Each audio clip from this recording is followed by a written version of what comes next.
හරිනේ පුතේ අපි එහෙනම් පටන් ගමු. හැමෝටම ඇහෙනව නේද? උස ඇහෙනවා. හරි. හැමෝටම ආයුබෝවන්.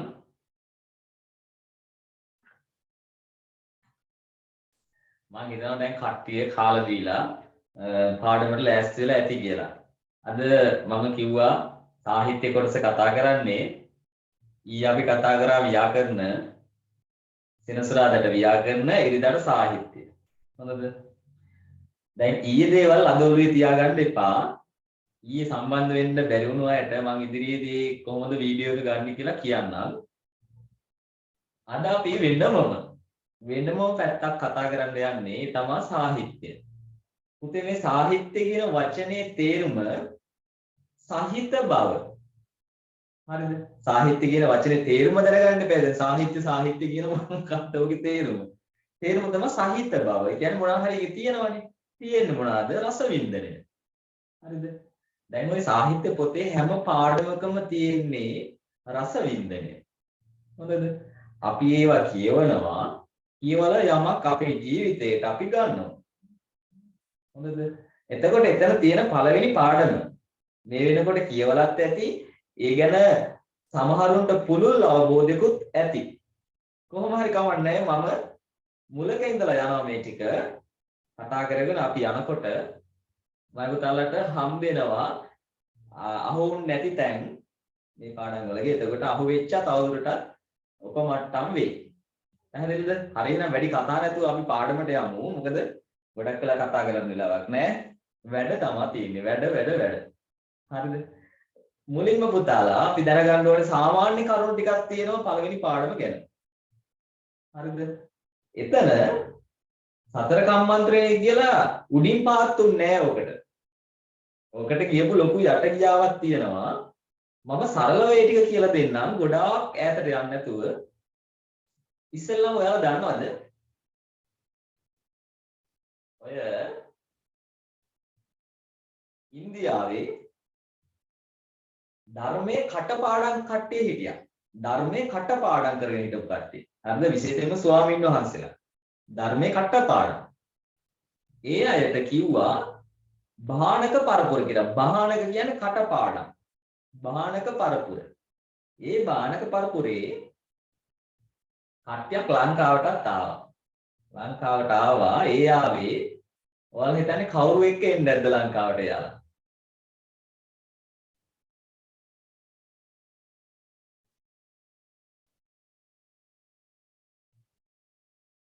නිකන් නිකන් ගෙස් කරලා කියන්න කවුරු එක්ක ওই කට්ටිය එන්නේ නැද්ද? ඔය ත්‍රිපිටකේ කටපාඩම් කට්ටිය. විජයත් එක්ක ආයි කියන්නේ බ්‍රාහ්මණය වගේ කට්ටිය. ඔව් මං අහන්නේ දැන් ලංකාවට ආවේ කවුරු එක්කද? දැන් විජය ලංකාවට එක්ක අර දැන් ලංකාවට ආපු පිරිසක් ඉන්නව නේද? සැරෙන් සැරේට ලංකාවට ආපු පිරිසක්. එතනින් එක පිරිසක් කියන්නේ එක්කෙනෙක් ප්‍රධාන වෙච්චි.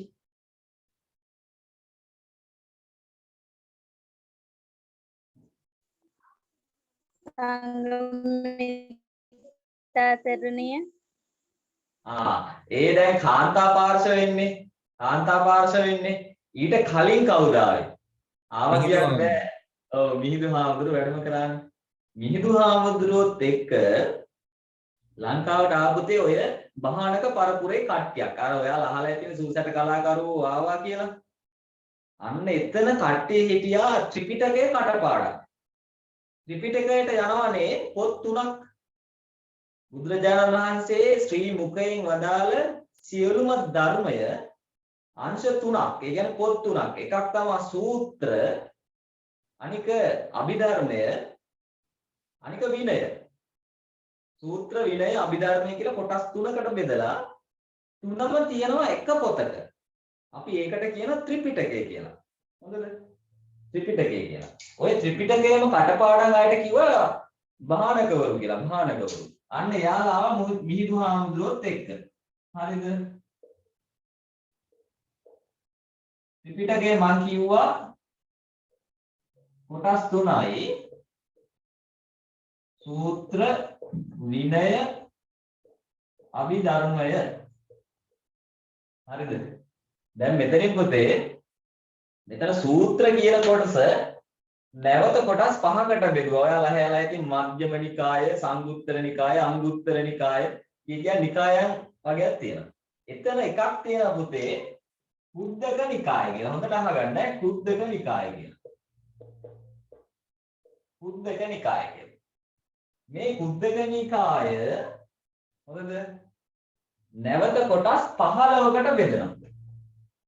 දැන් ආවතන මතකයි නේද? මිහිඳුහාමුදුරුවොත් එක ත්‍රිපිටකයේ කටපාඩම් භාණකවරු ආවා ලංකාවට. එතන ත්‍රිපිටකයේ කොටස් 3යි සූත්‍ර විනය අභිධර්මය කියලා. සූත්‍ර නැවත කොටස් 5කට බෙදෙනවා. ඔය මධ්‍යම නිකාය, සංයුක්ත නිකාය, අංගුත්තර නිකාය, කුද්දක නිකාය, දීඝ නිකාය කියලා. ඔන්න පහම කියවන. එතනින් කුද්දක නිකාය නැවත කොටස් 15කට බෙදෙනවා.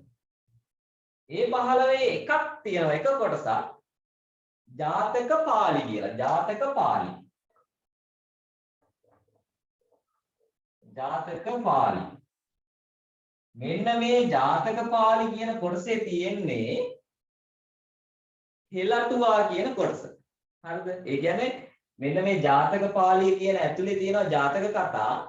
අන්නේ ජාතක කතා පාළියට නැගුවා අනුරාධපුර යුගයේදී බුද්ධඝෝෂ කියලා හිමිනම. මේක නිකන් මතක තියාගන්න මේ ලියන්න එන්නේ නැහැ. බුද්ධඝෝෂ කියලා හිමිනම.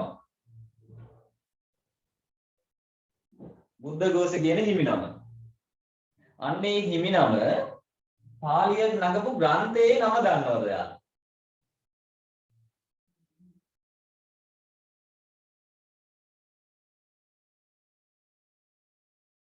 පාලි ජාතකට්ට කතාව. හරියට හරි. ඒක තමයි ග්‍රන්ථේ නම. ඔය හෙළටුවා ග්‍රන්ථ කියන්නේ පුතේ බණ කතාවලගේ අර තේරෙන්නේ නැති කෑලි තියෙන්නේ. තේරෙන්නේ නැති කොටස් පද අරුත් අන්න ඒ පද අරුත් සහ කතා දක්වපු කොටස් පොත්වල තමයි හෙළටුවා ග්‍රන්ථ කියන්නේ. හෙළටුවා. අන්න ඒව පාලියට පරිවර්තනය කරා මේ අනුරාධපුර යෝගයේදී බුද්ධඝෝෂ හාමුදුරුවෝ. බුදුඝෝෂ හිමි කියලා කියන්නේ. ඒ හාමුදුරුවෝ මෙන්න මේ අපි දැන් මෙච්චර වෙලා කතා කරගෙන ආපු මේ ජාතක පාළියේ පාළි ජාතකට්ට කතාව කියලා පොතක් ලියවා. පාළි ජාතකට්ට කතාව. හරිද? අනුරාධ මේක කතන්දරේ වගේ මතක තියාගන්න. අනුරාධපුර යුගයේ බුද්ධඝෝෂ හිමි පාළි ජාතකට්ට කතාව කියලා එකක් ලියවා. අන්න ඒ ලියපු කතාව තමයි 550 ජාතක පොතට මූලාශ්‍ර කරගත්තේ. ඒ කියන්නේ පුතේ මේක ආශ්‍රයෙන් තමයි ජාතක කතා පොත ලියලා තියෙන්නේ. හැදෙන්නේ දොන්න දැන් ඔයාලගෙන් ප්‍රශ්නයක් අහන්න පුළුවන් 550 ජාතක පොතේ මූලාශ්‍ර ග්‍රන්ථය කොහොමද කියලා. එතකොට මොකද්ද? පාළි ජාතකට්ට කතාව. පැහැදිලිද? පාළි ජාතකට්ට කතාව. එතකොට මේක මූලාශ්‍ර කරගත්තනේ දැන්. ඔයාලා හිතන්නේ 550 ජාතක පොත එක්කෙනෙක් ලියවා කියලාද? එක්කෙනෙක් ලිව්වේ නැහැ. ඔක ලියන්න නැත්තේ ගොඩක් අය එකතු වෙලා තමයි ලියන්න නැත්තේ. මොකද ජාතක කතා ගොඩක් තියෙනවානේ. ඒක නිසා අපි ඔකට කියනවා කර්තෘ අඥාතයි. ඒ කියන්නේ ප්‍රසිද්ධ නැහැ, කවුද කියලා දන්නේ නැහැ. හැබැයි කර්තෘ මණ්ඩලයක් විසින් එක්කෙනෙක් නෙමෙයි ගොඩක් අය එකතු වෙලා මේක ලිව්වා කියලා සලකනවා. කර්තෘ මණ්ඩලයක් විසින් ලිව්වා කියලා. පැහැදිලිද? එහෙනම් මේ කර්තෘ ගැන මතේ කියද්දී මම පුතාලා මතක තියාගන්න කර්තෘ මණ්ඩලයක් විසින් සම්පාදිත ග්‍රන්ථයක්. හරිද?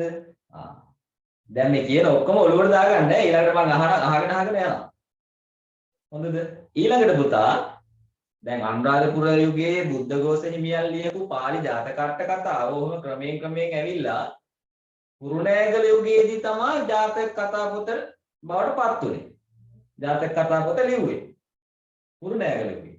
හරිද? දැන් අර යුග ටික ඉතිහාසයට වලට උගන්වන්න නැතිනේ. නේද? අර ඔක මතක තියාගන්න ලේසි ක්‍රමයකුත් කියනවනේ ඉතිහාසයේ ගුරුවරුන්. අනුරාධපුර අනේ පොළොන්නරුව දඹදෙණි පොඩිත්තනි යන්නට මොකද්ද පුතේ? අනේ පොඩිත්තනි දඹදෙනි යන්නට කුඩේ ගනින්කෝ රසදි කෝ මල්ලක් එක්ක කියන නිකන්. හරි. ඔව් එක ඒවා තියෙනවා. දැන් ඔය අපේ කාලේ මෙහෙම කිව්වා හරිද? අපොයි දයා කුස්සියේ ගම් මිරිස් කෝ කියලා දැන් අහනවා දයාගෙන්. ඊට පස්සේ උත්තරේ දෙනවා සීනි මල්ලේ. සීනි මල්ලේ. හරිද? දැන් සාහිත්‍ය යුග චුට්ටක් වෙනස් වෙනවා. යාපහුව එහෙම සාහිත්‍ය යුගයක් නෙමෙයි. යාපහුව. එතකොට අපොයි දයා කුස්සියේ ගම් මිරිස් කෝ සීනි මල්ලේ. අපොයි කියන්නේ අනුරාධපුර, අපෝ අයන් අනුරාධපුර, හොයන්න පොළොන්නරුව, ඊට පස්සේ දඹදෙණි, කුරුණෑගල, කෝට්ටේ, ගම්පොළ, සීතාවක, මහනුවර. හරිද? ඔන්න ඔහම යුග ටිකක් හැදෙනවා. ඉතින් එක එක ගුරුවරු එක එක විදිහට ඔක මතක තියාගන්න උගන්වනවා. අපිට ඔය යුගවලකින් දැන් මම කිව්වා අනුරාධපුර යුගයේදී පාලි ජාතක අට කතාව ලිව්වා.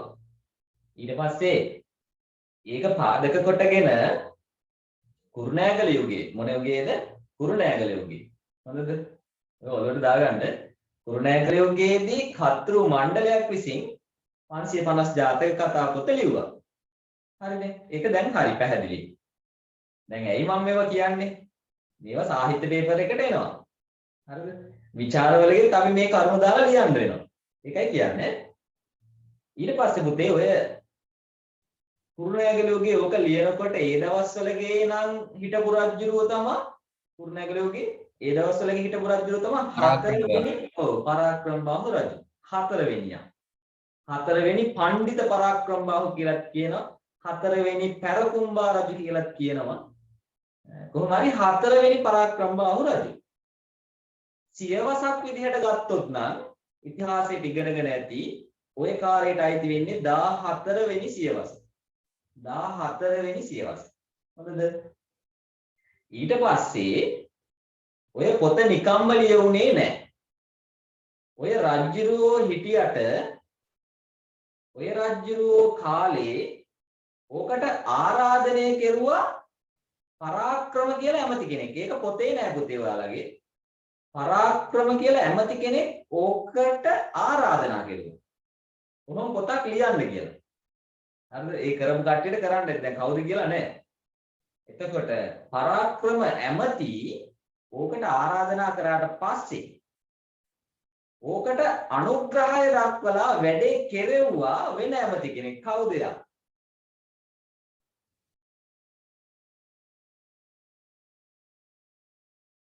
වීරසිංහ ප්‍රතිරාජ. හරියට හරි. හරියට හරි. කිසි දෙයකට බය වෙන්න එපා. අහන ප්‍රශ්න වල උත්තර දෙන්න. උත්තර දෙන තරමට මේවා මොලේට යනවා. වීරසිංහ ප්‍රතිරාජ. හරිද? අපි මේක සාකච්ඡාවෙන් කරන්නේ කිසි ගැටලුවක් නැහැ. හැමදේම කියවන්න කියවන තරමට මතක හිටිනවා. වීරසිංහ ප්‍රතිරාජ කියන ඇමති අනුග්‍රහය දක්වලා මේ වැඩේ කෙරෙව්වා. හරිනේ. යුගයේ එහෙනම් මොකද්ද? කුරුණෑගල 14 වෙනි සියවසේ 7 වෙනි පණ්ඩිත පරාක්‍රම බාහු රජුගෙන් කාලේ පරාක්‍රම ඇමති ආරාධනා කෙරුවා. ප්‍රතිරාජ වීරසිංහ ප්‍රතිරාජ ඇමති අනුග්‍රහය දැක්වුවා. දැන් හරිනේ. ඔහොම ලියපු කතා මේ 550 ජාතක කතා පොත ඇතුලේ කතා පොතේ 550ක් නැත. හරිද? 550න් 3ක් අඩු වෙලා තියෙන්නේ. එතකොට 547යි. සමහරු නම් කියනවා ඉතින් 550ට වට යන්න ඇති. හරිද? දැන් 545යි නම් ඔයාලා ගණන් වලට ඉගෙන ගන්නවා. එතනින් එහාට වට යනවා ඊළඟ සංඛ්‍යාවට. එහෙම වෙන්න ඇති කියලා මතයක් තියෙනවා විද්වතුන්ගේ. සමහරු කියනවා හොඳද? සමහරු කියනවා කතා 3ක් හැලිලා නැති වෙලා කියලා කියනවා. හරිද? එහෙම වෙන්න ඇති කියලා කියනවා. හරියටම පිළිගන්න මතයක් නැහැ. ඊළඟට කතා 547යිනේ. 547යි. දැන් අපිට තියෙනනේ උම්මග්ග ජාතකය. සතර කම්මාන්තරය කියන්නේ උම්මග්ග ජාතකය. නේද? උම්මග්ග ජාතකය. උම්මග්ග ජාතකය කියන්නේ ඔය 547 ඇතුලේ ඔයාලා හිතන්නේ කීවෙනි ජාතක කතාවද?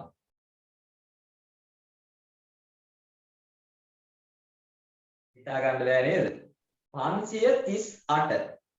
ඒ කියන්නේ අවසානෙට ළඟයි. 538 වෙනි ජාතක කතාව තමයි ඔය උම්මග්ග ජාතකය. හරිද? දැන් ඔන්න මම ගොඩක් තොරතුරු කිව්වා. ගොඩක් ඒවා කිව්වා. ජාතක කතා පොත් වහන්සේට අපි ගෞරවයක් විදිහට කියනවා. දැන් මේ මම කියන ඔක්කොම අවසානයේ අහනවා මම. ගෞරවයක් විදිහට ගෞරව නාමයක් විදිහට කියනවා 550 ජාතක පොත් වහන්සේ කියලා. හොඳද? ඒතකොට මම පුතාලා ලියද්දී ඕව දාලා වැඩ කැලි දාලා ඊවට ගැටලුවක් නැහැ. හැබැයි කාලය ගැන සැලකිලිමත් වෙන්න. ඊළඟට දැන් මේ ජාතක කතා පොත් වහන්සේගේ ජාතක කතා ඇතුලේ ආකෘති ලක්ෂණ දකින්න තියෙනවා. ඒ කියන්නේ හැම ජාතක දැන් ඔයගේ තියෙන ජාතක කතානේ පුතාලා. ජාතක කතා තියෙන්නේ. ඕක ඇතුලේ වෙන කතා නැහැනේ. ජාතක කතා තියෙන්නේ. ජාතක කතා කියන්නේ කාගේ ජාතක කතාවද? මේව නම් විස්තර කරන්න දෙයක් නැහැ. ඔයාලා දන්නවා. බුදුරජාණන් වහන්සේගේ පෙර ආත්මය. හරියට හරි. බුදුරජාණන් වහන්සේගේ අතීත ආත්ම භවයන්, පෙර ආත්ම භවයන්, බුද්ධත්වයට පෙර පෙරුම්දම් පුරපු ආත්ම භවයන්. අන්න ඒවා තියෙනවා කියලා කියන්නේ. එතකොට හැම ජාතක කතාවකම නෑ. හැබැයි බොහෝමයක් ඒ වගේ තියෙනවා ආකෘතික ලක්ෂණ 3ක්. ඒ කියන්නේ කතාව ගත්තාම කොටස් 3කට කඩ හැකියි. එකක් තමයි වර්තමාන කතාව, අනික අතීත කතාව, අවසානයේට සම්මෝදානය. හරිද? දැන් කෙනෙක්ට හිතෙන්න පුළුවන් මොකද්ද මේ කොටස් 3? වර්තමාන කතාව තමයි මම විතර ජාතක කතාවක් අරගෙන කියවලා බලන්න. ධම්සභා මණ්ඩපය තියෙනවා. ඒකේ ඉන්නවා භික්ෂුන් වහන්සේලා වාඩි වෙලා හරි කොහොම හරි ඉන්නවා.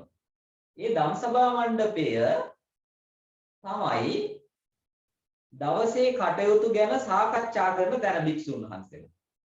අන්න ඒ වෙලාවේ ඒ කියන්නේ බුදුරජාණන්ගේ කාලේ බුදු වෙලා ඉන්න කාලේ. ඒ කාලේ ඔන්න දැන් එදා තියෙන මොකක් හරි ප්‍රශ්නයක් ගැන කතා කර ඉන්නවා. කවුද? භික්ෂුන් වහන්සේලා. කතා කර ඉන්නකොට දැන් හිතමුකෝ කවුරු හරි භික්ෂුවකගේ වැරද්දක් කතා කරනවා කියලා හැමෝම එකතු වෙලා එහෙම කරනවානේ. ඒ වාගේ වෙලාවට බුදුරජාණන් වහන්සේ දෙන්න වැඩම කරනවා. වැඩම කරලා මං එනකොට මොකද්ද ඔබ වහන්සේලා කතා කර හිටියේ කියලා අහනවා. අහපුවාම කියනවනේ ඒ කියන කතාව තමයි වර්තමාන කතාව. මෙන්න මෙහෙම භික්ෂුවක් ගැන තමයි අපි සාකච්ඡා කර හිටියේ කියලා ඒ කියන කතාව වර්තමාන කතාව. එයාට අදාළ කතාව. එතකොට බුදුරජාණන් වහන්සේ කියනවා ඔය භික්ෂුව අද පමණක් නෙවෙයි අතීතයේ ඔය වගේ වැඩමයි කරලා තියෙන්නේ කියලා අතීත කතාව ඒ කියන්නේ පෙර ආත්ම භවයේ කතාව අරගෙන කියනවා ඒ වෙලාවේ. හොඳද? මොකද එයාට ඥාන තියෙනවනේ පෙර ආත්ම භවයන් කියන්න පුළුවන් බුදුරජාණන් වහන්සේ. එතකොට මම උදලා අහලා ඉන්නේ තුතුපපාද දාණය මේ දාසවාක්‍ය ඥානය කියන ඥාන පිහිටුණානේ. එතකොට ඒ අරගෙන කියන කතාව තමයි අතීත කතාව. දැන් වර්තමාන කතාව හරි අතීත කතාව හරි ඔය දෙකේ ඉන්නවනේ එක එක චරිත ගලපලා ඒ කාලේ ඔන්න අහවල් චරිතේ මෙන්න මේ අද වැරද්ද කරපු මේ භික්ෂුව. ඒ භික්ෂුව ඒ කාලේ වරදින් මුදවාගත්තු අහවල් තැනැත්තා මම. දැන් මම නෙවෙයි මේ බුදුරජාණන් වහන්සේ. කියලා ඒ අර පෙර අපර සංදි ගලපනවා. චරිත ගලපනවා. ගලපලා කියනවා. ඒ කෑල්ලට කියනවා పూర్ව අපර සංදි ගලපන කෑල්ලට සමෝදානයි කියලා. පැහැදිලිද? ඔන්න එතකොට ජාතක කතාවක ආකෘතික ලක්ෂණ කීයද 3යි. එකක් වර්තමාන, අනික අතීත, අනික සමෝදාන. ඊළඟ පුතේ අපි ඔය ගැන කතා කරනකොට තව අපි දැනගන්න ඕනේ දෙයක් තමයි හරිද? දැන් ඔක්කොම ඔළුවට යන්න ඕන. තව දැනගන්න ඕනේ දෙයක් තමයි මෙතනදී පුතේ 550 ජාතක පොත ලියවෙන්නත් කලින් කුරුණෑගල යුගයේ ලියවෙන්නත් කලින් ඕකෙන් ජාතක කතා 3ක් වෙනම පොත් විදිහට ලියුණා. මොනවද ඒ තුන?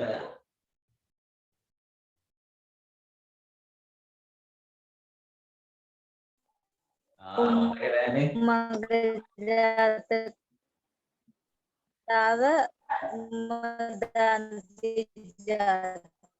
හරියට හරි.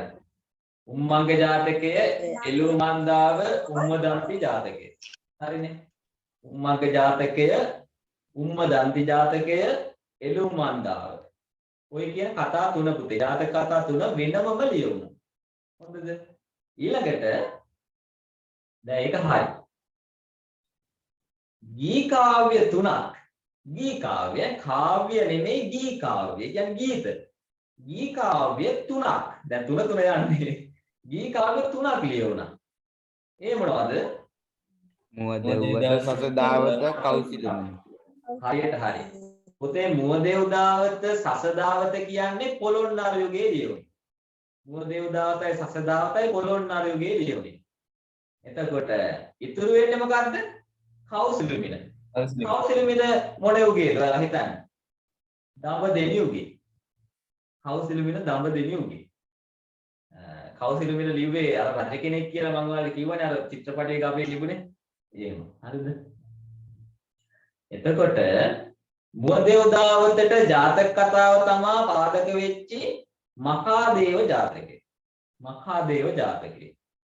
සසදාවතට සස ජාතකය. හාවේ කියන්නේ සස ජාතකය. ඊළඟට කෞසිලුමිනට අර මූණ විරූපී චරිතයක් හිටපු කුස රජුරෝ හිටපු කුස ජාතකය. කෞසිලුමිනට කුස ජාතකය. එතකොට හරිනේ සම්බන්ධයක් තියෙනවනේ. සම්බන්ධයක් තියෙනවා. ඔබ තමයි අහන්නේ කෙටි ප්‍රශ්න වලට සාහිත්‍ය පේපරේ 550 ජාතක පොත ආශ්‍රයෙන් ලියවිච්ච ගී කාව්‍ය දෙකක් නම් කරන්න. එතකොට මතක තියෙන්න ඕනේ මුවදෙව්දාවත සසදාවත කෞසිලුමිනෙන් දෙකක්. තුනෙන් දෙකක්. ඊළඟට ගී කාව්‍ය වලින් පස්සේ ජාතක කතා පොත ආශ්‍රයෙන් ලියුණා කාව්‍ය ග්‍රන්ථ. හරිද? දැන් මේවා කතා කරගෙන යනවා. දැන් මම ඊළඟට අහන්න ගත්තාම මතකේ තියෙන්න ඕනේ කාව්‍ය ග්‍රන්ථ. එකක් තමයි පුතේ අපිට දෙවෙනි පාඩමේ තියෙනවා ගුත්තිල වෙනනද. එහෙනම් කාව්‍ය ග්‍රන්ථේ නම ගුත්තිල වෙනනද නෙමෙයි ගුත්තිල කාව්‍ය. මොකද ගුත්තිල කාව්‍ය. ගුත්තිල කාව්‍යයට පාදක වුණේ ගුත්තිල ජාතකය. ඊළඟට තව කාව්‍ය ග්‍රන්ථයක් තියෙනවා කාව්‍ය ශේඛරය. හරිද? කාව්‍ය ශේඛරය. ඒකට පාදක වුණේ සත්තු බත්ත ජාතකය. සත්තු බත්ත ජාතකය. තව තියෙනවා අම්මෝ ගොඩ තියෙනවා මහනුවරයෝගේ දඹදෙණියෝගේ ගම්පොළෝගේ ඕන තරම් ලියවිලා තියෙනවා. කුසදා කව වෙස්සාන්තර ජාතක කාව්‍ය දහම්සොඩ කාව්‍ය ඔයාලගේ පොතේ ඇති. හරිද? ඔය ඔක්කොම මතක තියාගන්න අවශ්‍ය නැහැ. දෙකක් තුනක් මතක තිබ්බනම් ඇති. ඊළඟට පුතේ දැන් අපි බලන්න ඕන කාර්යය තමයි මම මෙතනින් තව එකක් කියන්නම්. දැන් අපි කතා කරන්නේ ගී කාව්‍ය සහ කාව්‍ය. ජාතක කතා ආශ්‍රයෙන් පොතේ නෑ. තව ලියවිලා තියෙන පුතේ නාට්‍ය. නාට්‍ය මොනවාද ජාතක කතා පාදක වෙච්ච නාට්‍ය වань කියන්නේ? වර්තමානයේ ලියවිච්ච සර්. ඔව් දැන් මනමේ නාටකය මනමේ ජාතකය කදාවලදු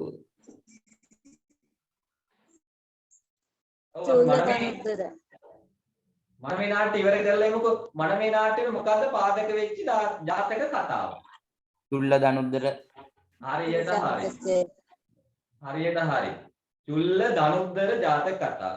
ඊළඟට ඔයාලා කියමු ජාතක කතාව මොකද්ද? මේක නාට්‍ය කදාවලදු. කදාවලු එක මොකක්ද ජාතක කතාව? සේරිවාණි ජාතකේ බොහොම හොඳයි ඔය දන්නේ. ඊළඟට තව එකක් කියන්න.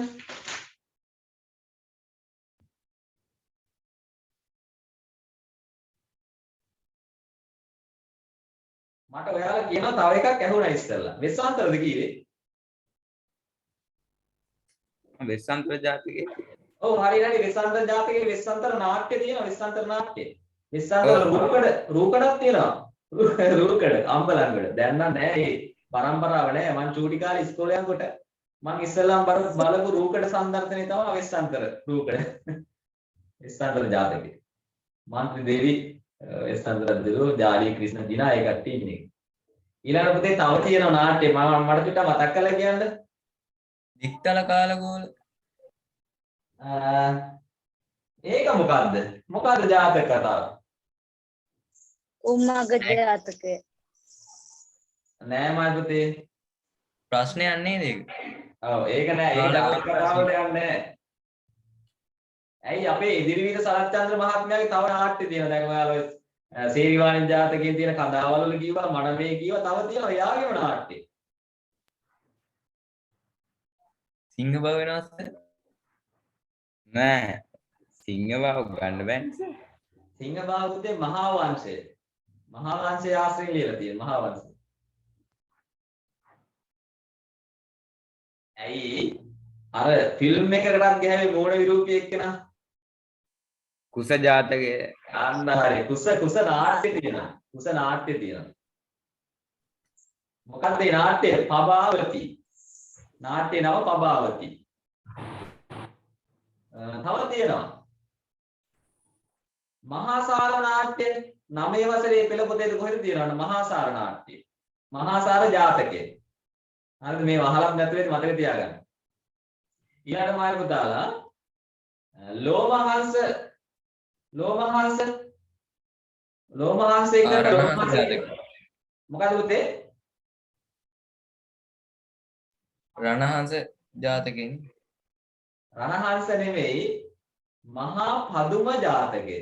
මහා පදුම ජාතකය. හරිද ලෝමහංස එකට. ඊට පස්සේ ඉතින් ඔයාලා කියපුවා හරියටම හරි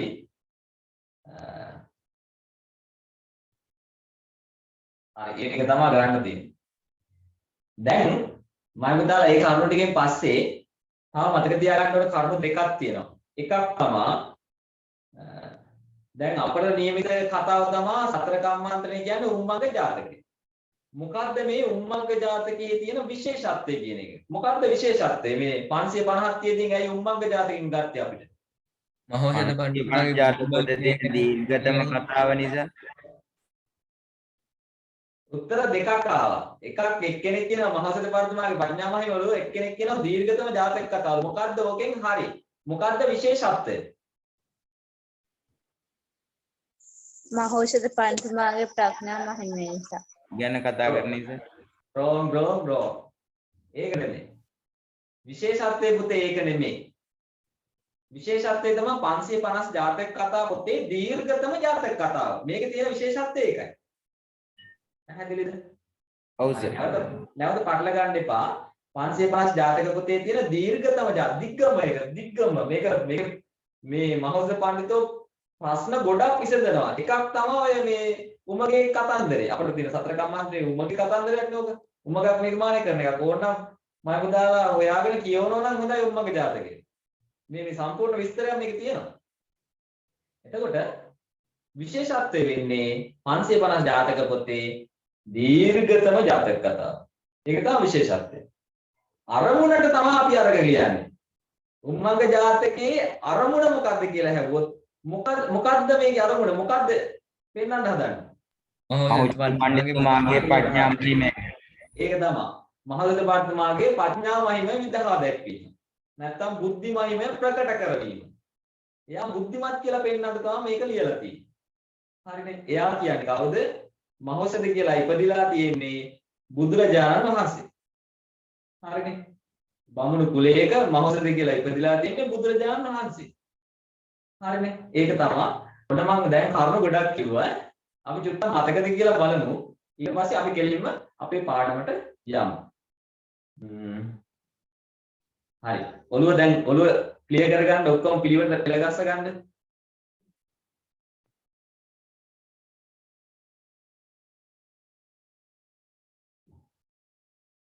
හරිනේ. ඔන්න මම අහනකොට කැමති අය උත්තර දෙන්න පුළුවන් කිසි ගැටලුවක් නැහැ මේක මේ කනෙක්ෂන් එකට අවුලක් වෙන්නේ නැහැ කැමති අය උත්තර දෙන්න දැන් මම කිව්වා ත්‍රිපිටකේ කටපාඩම් ආයත නමක් මොකක්ද නම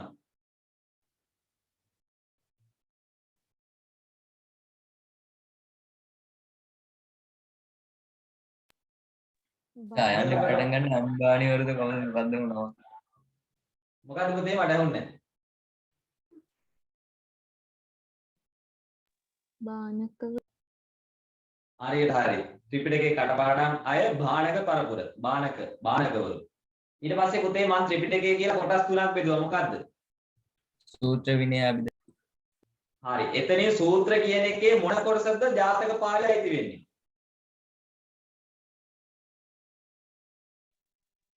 කුද්දක කියන එකට කුද්දක නිකායට. හරියට හරි. කුද්දක නිකායට. හරි. කුද්දක නිකායට. ඔව්. ඔව් කුද්දක නිකායට. කුද්දක නිකායට තමයි ජාතක පාළිය අයිති වෙන්නේ. එතකොට ජාතක පාළිය කොටස් කීයකට බෙදුවද? 15. 15කට. 15න් අපිට පාළි ජාතකත්ව කතාව ලියන්න ගත්තේ මොකද්ද? ජාතක පාළි හරියට හරි. ජාතක පාළිය. ජාතක පාළිය තමයි ගත්තේ. පාළි ජාතක කතාව පාළියට නැගුවේ කවුද? බුද්ධඝෝෂ හිමි බුද්ධඝෝෂ හිමි මොන යුගයේද? කුරුණෑගල යුග කුරුණෑගල යුගයේ මයි පුතාලා බුද්ධඝෝෂ හිමි කුරුණෑගල යුගයේ නෙමෙයි. දඹදෙන යුගයේ අනුරාධපුර යුගයේ අනුරාධපුර යුගයේ.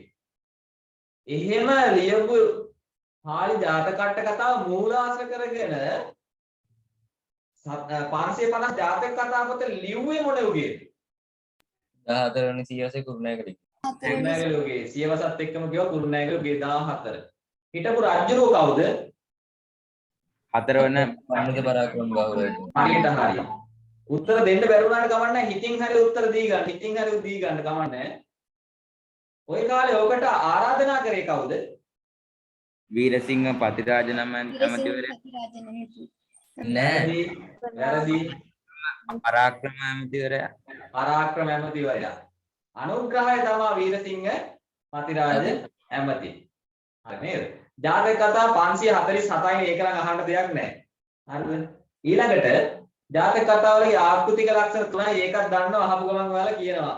අතීත වර්තමාන සමෝදාන. ඊළඟට ගී කාව්‍ය තුනයි ඒකත් ඔයාලා දන්නවා. මෝදේවදාවත, සතදාවත, කාමසිරිමන. මම දන්නවා ඒව අහන්න දෙයක් නැහැ. කාව්‍ය ග්‍රන්ථ මොනවද කියලා ඇහුවොත් ඒත් කියයි තත්ත්වබත්ත, ගුත්තිල, වෙස්සන්තර, කුසදාගාව ඔක්කොම දික් කියන්නේ ඇයි. ඒකත් ගැටලුවක් නැහැ. නාට්‍ය ටිකක් දැන් දන්නවා. නාට්‍ය ටිකක් මම කිව්වා. ඒ ටිකක් දැන් මතකයි.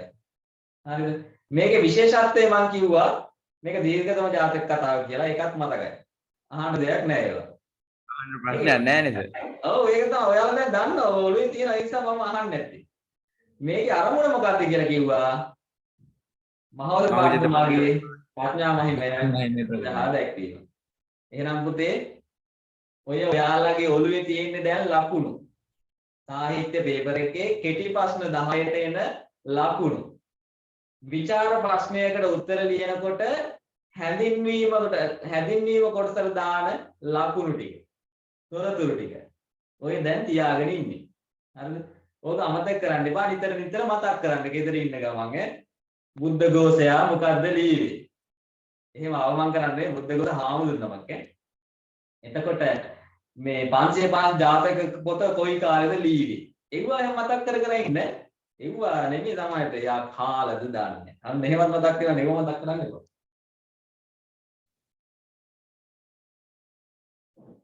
හරි. දැන් මොකද අපි යන කතාවට. අපේ තියෙන කතාව පළවෙනි පාඩම. මම පාඩම කියවන්නේ නෑ මුලින් ඉඳලා. පාඩම මුලින් ඉඳලා මම කියවන්නේ නෑ. මොකද ඔයාලා පාඩම කියවලා මේ වෙනකොට තියෙන්නේ. පාඩම කියවලා තියෙන්නේ. ඔකේ අමාරු වචන කීපයක් තියෙනවා. දැන් පුස්පදාම ලන්දිත කියලා කටින් කියව ගන්නත් බැරි පැටලෙන වචන ටිකක් තියෙනවා. ඊට අමතරව ඔය අටලොස් ආස්කුණීනියා එක ගොඩක් තේරෙන්නේ නැති වචන තියෙනවා.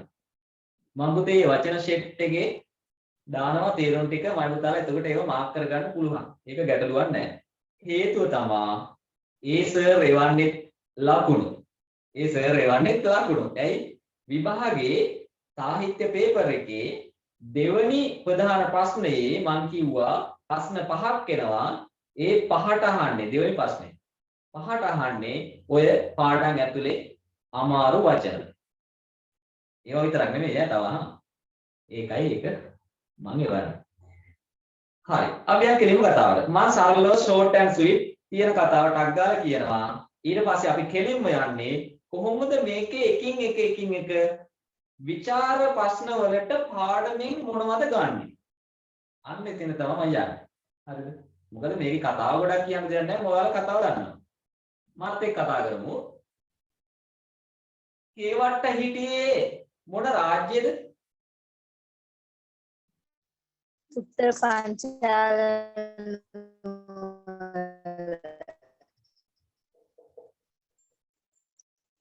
හරි. දැන් මේ නිම්න උත්තර දෙනකොට උත්තරවා නුවර කියන එක මට ඇහුනේ සෑහෙන වෙලාවක් ගිහිල්ලා දාම සිග්නල් නැතුව ඇති. ඒවා ගණන් ගන්න බයිවත් නියමයි. හරියට විනෝදයි. උත්තර පංචාල. ඒකේ තමයි කේවට්ට හිටියේ. කේවට්ට. හරි. කේවට්ට කියන්නේ නමේම තියෙනවා නේද? කේවට්ට. ඒක මහා කපටියෙක්. ඒ වගේම අග්‍ර පුරෝහිත කෙනෙක්. ප්‍රඥාවන්තයෙක්. ලේසි පාසු කරක් නෙමෙයි පුරෝහිත කෙනෙක්. අග්‍ර පුරෝහිත. ප්‍රඥාවන්තයෙක්. මෙයාට අමතරව තව පුරෝහිතවරු හිටියා. හැබැයි ඉතින් සමහර තැන්වල මෝඩේ. හරිද? අපි ඒව කතා කරමු. මෙයා උපදේශ අපේපු රජුව කවුද මේ රාජ්‍යයේ? චූලනී බ්‍රහ්මදත්ත. චූලනී අයියා. චූලනී අයියා හිටියේ. චූලනී බ්‍රහ්මදත්ත. චූලනී බ්‍රහ්මදත්ත රජු හිටියේ. චූල අයියා හිටියේ. ඔය මතක තියාගන්න. චූලනී බ්‍රහ්මදත්ත රජු. දැන් මේ සෙට් එක මෙහෙම ඉන්නකොට හව මේකට විරුද්ධ පැත්තකින් තව හිටියා රාජ්‍යයක්. ඒ තමයි අපේ මහෞෂධ පඬිතයෝ. අන්න හරි. මහෞෂධ පඬිතයෝ පුරෝහිතකම් කරපු නුවර මියුළු නුවර. මියුළු නුවර රජ කරපු රජුරෝ කවුද? Who is the king? Videha රජු. වේදේහ රජු. දැන් වේදේහ රජු අනිත් පැත්තෙන් ඉන්න ඕනේ. ඒක මතක තියාගන්න මම ලියලා නැහැ. දැන් ඔය දෙකොල්ලෝ අතර තමයි මේ සටන යන්නේ, මේ කතාව යන්නේ. දැන් පුතේ මේ කේවට්ට උදේම කතාවේ තියෙනවා. මම මේ කෙටියෙන් කියාගෙන යනවා මතක් වෙන්නත් එක්ක. කේවට්ටය රැ නිදියලා උදේම නැගින්නවා කුණු කෙල පිටින් නැගිටලා ඉවරලා හොඳට වටේ පිටේ තමන්ගේ කාමරේ බලද්දී අර ගන්ධ දාම පුෂ්පලාම ලම්බිත හරිද? ඒ කියන්නේ මල් වැල් එල්ලෙන සුවඳ පිරුණු තමන්ගේ කුටිය දකිනවා. කියන්නේ තමන්ගේ කාමරේ, නිදන කාමරේ. ඉතින් ඉඳගෙන කල්පනා කරනවා මේ සැප සම්පත් ඔක්කොම මට හම්බුනේ වෙන කවුරුත් හින්දා නෙමෙයි. මෙන්න මේ අයියා හින්දා. චූලනී බ්‍රහ්මදත්ත රජුගේ හින්දා. මට මෙච්චර සැප සම්පත් දුන්නෝ මෙයාව මම මුළු දඹදිවටම, දැන් මේක ඉන්දියාවේ කතාවක්නේ. මුළු දඹදිවටම මම අග රජ කරනවා. අග රජ. ඒ කියන්නේ දඹදිව සෑම රාජ්‍යයකටම මෙයා රජුරුව කරනවා. එහෙම කරපුවාම දැන් මීයක් කඩන්නේ අපලේව ගන්න නෙමෙයිනේ. එහෙම කරපුවාම කවුද අග්‍ර පුරෝහිත? කේවට්ට වෙන මම. මේක උදේ මොක කල්පනා කරා. දැන් මම උදාලා කවදාවත් රෑ නිදිලා ඉවරලා උදේ නැගිටලා ඔය වගේ රට පෙරලන්න මොනවා හරි කල්පනා කරනවද? නෑනේ. මෙන්න මේක වුව තමයි කල්පනා කරන්නේ. බලන්න දැන් ඔයාලගේ විචාර ප්‍රශ්නයකුත් ඇති වචන විනාශකාරී ලෙස භාවිතය. මේක අයක කරන්න යන්නේ නෙමෙයි. මේ යාගේ උපක්‍රමය. ඔන්න දැන් හරි. මූණකට හොදාන හොදලා ලැහැත්තිලා ලකල හැත්තිලා ගියා චූලනී බ්‍රහ්මදත්ත රජුව හම්බෙන්න තමන්ගේ රජු. උත්තර පංචාලේ රජු. ගිහිල්ලා ඉවරලා කියනවා ඉතින් මේ කොහොමද දවස් ගියසේ සුවසේ ගියාද කියලා විචාරලා ඉවරලා කොහොමද ඊයේ හොඳට ගෙවුණාද රාත්‍රී කියලා රජුගෙන් අහලා ඊට පස්සේ කොට පිය යුතු කතාවක් ඇත රජතුමනි.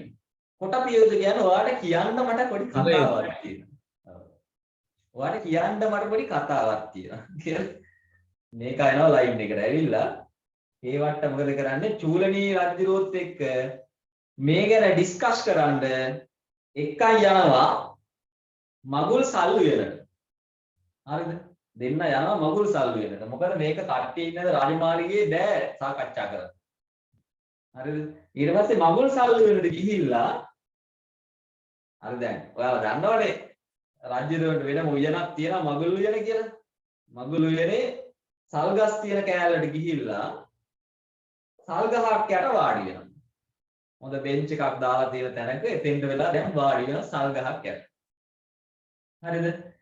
වාඩි වෙලා දැන් ඔන්න කතාව දෙන්න කියන්න යන්නේ. කන මෑතට නමාලුව මැද. කන පොඩ්ඩක් මේ ලං කරන්න මගේ ළඟට කියලා කේවට්ට කියන රජුරවන්ට. කන නමාලුව මැද මෑතට. හරිද? හැබැයි වැඩිලා චෝර වෙන්න යන්නේ. ඇයි? ඉරා පොතකයා සල්ගහක්. හරියට හරි. මහෝසත පඬිතුමා තමන්ගේ රාජ්‍ය ආරක්ෂා කරගන්න චරපුරුෂ සේවයේ චරපුරුෂෝ කියන අය ගන්නවා. ඔතන අන්තේවාසිකයෝ කියලා කියනවා නමක් තියෙනවා. චරපුරුෂයෝ මිනිස්සු විතරක් නෙමෙයි යොදාගත්තේ. තිරිසන් සත්තුත් යොදාගත්තා. එතනින් එක්කෙනෙක් තමයි ගිරා පෝතකයා. පෝතකයා කියන්නේ පැටියා කියන්නේ. ගිරා පැටියා. ගිරවෙක් යොදාගත්තා. ඔය කියන දවසේ ඒ ගිරවා මෙතන මොකක් හරි වෙනවා කියලා උඩින් ගමනක් යන ගමන් දැකලා මෙතෙන්ට ලෑන්ඩ් කරනවා. ලෑන්ඩ් කරලා අර සල් ගහේ සල් කොළ අතර හැංගිලා දැන් අදනම් මොකක් හරි වෙනවා කියලා හැංගිලා අරක දිහා බලාගෙන ඉන්නවා. දැන් මේ සිද්ධිය දන්නේ නැහනේ. කේවට්ටවත් චූලනී බපදත්ත රජුව මේක අහගෙන ඉඳලා මේක දන්නේ නැතුව දැන් කතාව කියනවා මේ දෙන්න. කේවට්ට කියව තමන්ගේ රහස. රජතුමනි දඹදිව තියෙන සියලු රාජ්‍යයන් අපි අල්ලාගෙන උපක්‍රමයකින් එක් උපක්‍රමයකින් අපි අල්ලාගෙන ජයපානෝත්සවය පවත්වලා ඒ සෑම රජුරුවන්ටම එන්න කියලා විෂයොද්ද පුරා මැඩිල්ලක හිඳවලා රාබොණ්ඩ දීලා ජීවිත විනාශයට පමුණවලා ගඟදියට දාමු කියනවා. එතනින් කතන්දරේ ක්ලෝස්. හරිද? දැන් මේක හෙන්න මේ කේවට්ටයාගේ ඇත්තටම බලන්න මේකගේ මොලේ. හරිද? එහෙම කරමු කියනවා. ඒක කරන විදිය තව විස්තර කරනවා. අපි කුරුබිලියෙන් ඇතුළු නුවරකට ගිහිල්ලා චූටි නුවරකට දැන් මේක මම ඕනනම් ඇදලා පෙන්නන්නම්. මම තව චූටි වෙලාවේ මේ කතාව කියන්න ගන්නේ මේ මුල තව මේ තියෙන්නේ. කේවට්ට රජුරුවන්ට තව පැහැදිලි කරනවා යාගේ උපක්‍රමය. අපි කුරුබිලිය කියන්නේ පුතේ රහස් දොර. සෑම රාජ්‍යයකම තියෙන රහස් දොරක්. අන්න ඒකෙන් යනවලු කේවට්ටයි තව පිරිසකුයි මේ පොඩි රාජ්‍යයකට ගිහිල්ලා මොකද කරන්නේ? මේ රාජ්‍ය රජුරෝ රවට්ටනවා. රවට්ටන්නේ කොහොමද? අපි දැන් උඹලා වට කරලා ඉන්නේ. අපේ සේනාව වැඩි. මේ උඹලගේ රාජ්‍ය අපි වට කරලා ඉන්නේ. උඹලට ඔප්ෂන් දෙකක් තියෙනවා. there are two options. එකක් තමයි එක්කෝ අපිත් එක්ක සටන් කරලා කරන්න ඕනේ. හැබැයි සටන් කරුවොත් උඹලට දිනන්න බෑ. මොකද අපේ සේනාව මහත් හේින් උඹට දිනන්න බෑ. ඒ කියන්නේ සේනාව වැඩි. අනිත් ඔප්ෂන් එක තමයි සටන් නොකොට ඔයාලගේ රාජ්‍ය ඔයාලම තියාගන්න. හැබැයි ඒක නාමික පැවරීමක්. නමට පවර්ලා තියෙනවා ඒ විදිහටම ඉන්නවා. එතකොට බලය හිමි වෙන්නේ අපේ රජුරවන්ට කියලා කියනවා. පැහැදිලි නේද? එක ක්‍රමයක් තමයි සටන් කරන්න සටන් කිරුවොත් හැබැයි උඹලා පරදිනවා. බය කරනවා. අනිත් ක්‍රමය තමයි සටන් කරන්න ඕනේ නැහැ. ඔයාලා ඔයාලගේ රාජ්‍යය තියාගන්න. හරිද? දැන් මේ රටේ රජුරුවත් බලනවා අඩේ මේක නියම chance එකක්. ජීවිත විනාශයකුත් නැත්තම් සටන් කරන්න ඕනෙත් නැත්තම් මගේ රාජ්‍ය මටම කියලා කියනවා නම් ඉතින් ගැටලුවක් නැහැ. හරිද? අන්න එහෙම කියනවා. දැන් පුතේ ওই විදිහට කරලා වැඩේ ක්‍රියාත්මක කරනවා. ඊට පස්සේ මේ රාජ්‍යයේ කට්ටිය එක්ක එකතු වෙලා කේවට්ටත් එක්ක එකතු වෙලා තවත් රාජ්‍යයකට යනවා. ඒ රාජ්‍යයත් ඒ විදිහටම රවට්ටනවා. ඒ රාජ්‍ය කට්ටියත් එකතු වෙලා තවත් රාජ්‍යයකට යනවා. ওই විදිහට ලොකු රාජ්‍ය 100ක් අල්ලනවා කියලා කියන්නේ 100ක් රාජ්‍ය අල්ලනවලු. හරිද? හැබැයි 100ක් රාජ්‍ය අල්ලනවා. හැබැයි එකම එක රාජ්‍යයක් අල්ලන්න බැරුව යනවා. ඒ තමයි මොකක්ද? මියුළු නුවර. මියුළු නුවර. අපේ දුවලා ටික ඉන්නව නේද? නිදි නෑ නේද? මියුළු නුවර. හරිද? මේක ජයග්‍රහණය කරන එක ඉන්න ඕනේ. මියුළු නුවර. දැන් මියුළු නුවර අල්ලගන්න බැරි වුණානේ. මේ දඹදිව මහත් රාජ්‍යයන් ගොඩක් තියෙනවා. අපි ඔක්කොම අල්ලගත්තා. මියුල් නුවර නම් ඉතා ස්වල්පයි. ඒ කියන්නේ චූටි රාජ්‍යයක්. ඕක නෑ කියලා අපිට වැඩක් නෑ. අපිට කමක් නෑ. අපිට දැනෙන්නවත් නෑ කියලා කේවට්ට මේ චූලනී බ්‍රහ්මදත්ත රජුරන්ට කියනවා. එහෙම කියන්නේ ඒක අල්ලන්න බෑ කියලා ඌ දන්නවා. කේවට්ට දන්නවා. මාවසදත් එක්ක හැරෙන්න බෑ කියලා. ඒ හින්දා වැඩේ ක්ලෝස් කරලා අර 100ක් රාජධානිය අල්ලලා ජයපානෝත්සවේ තියමු කියලා කතා වෙනවා දැන්. දැන් ඔය ඔක්කොම විස්තරේ අර සල්ගහගාව අහගෙන හිටපු මහෞෂධගේ ගිරාපෝතක ගිහින් මහෞෂධට කියලානේ තියෙන්නේ.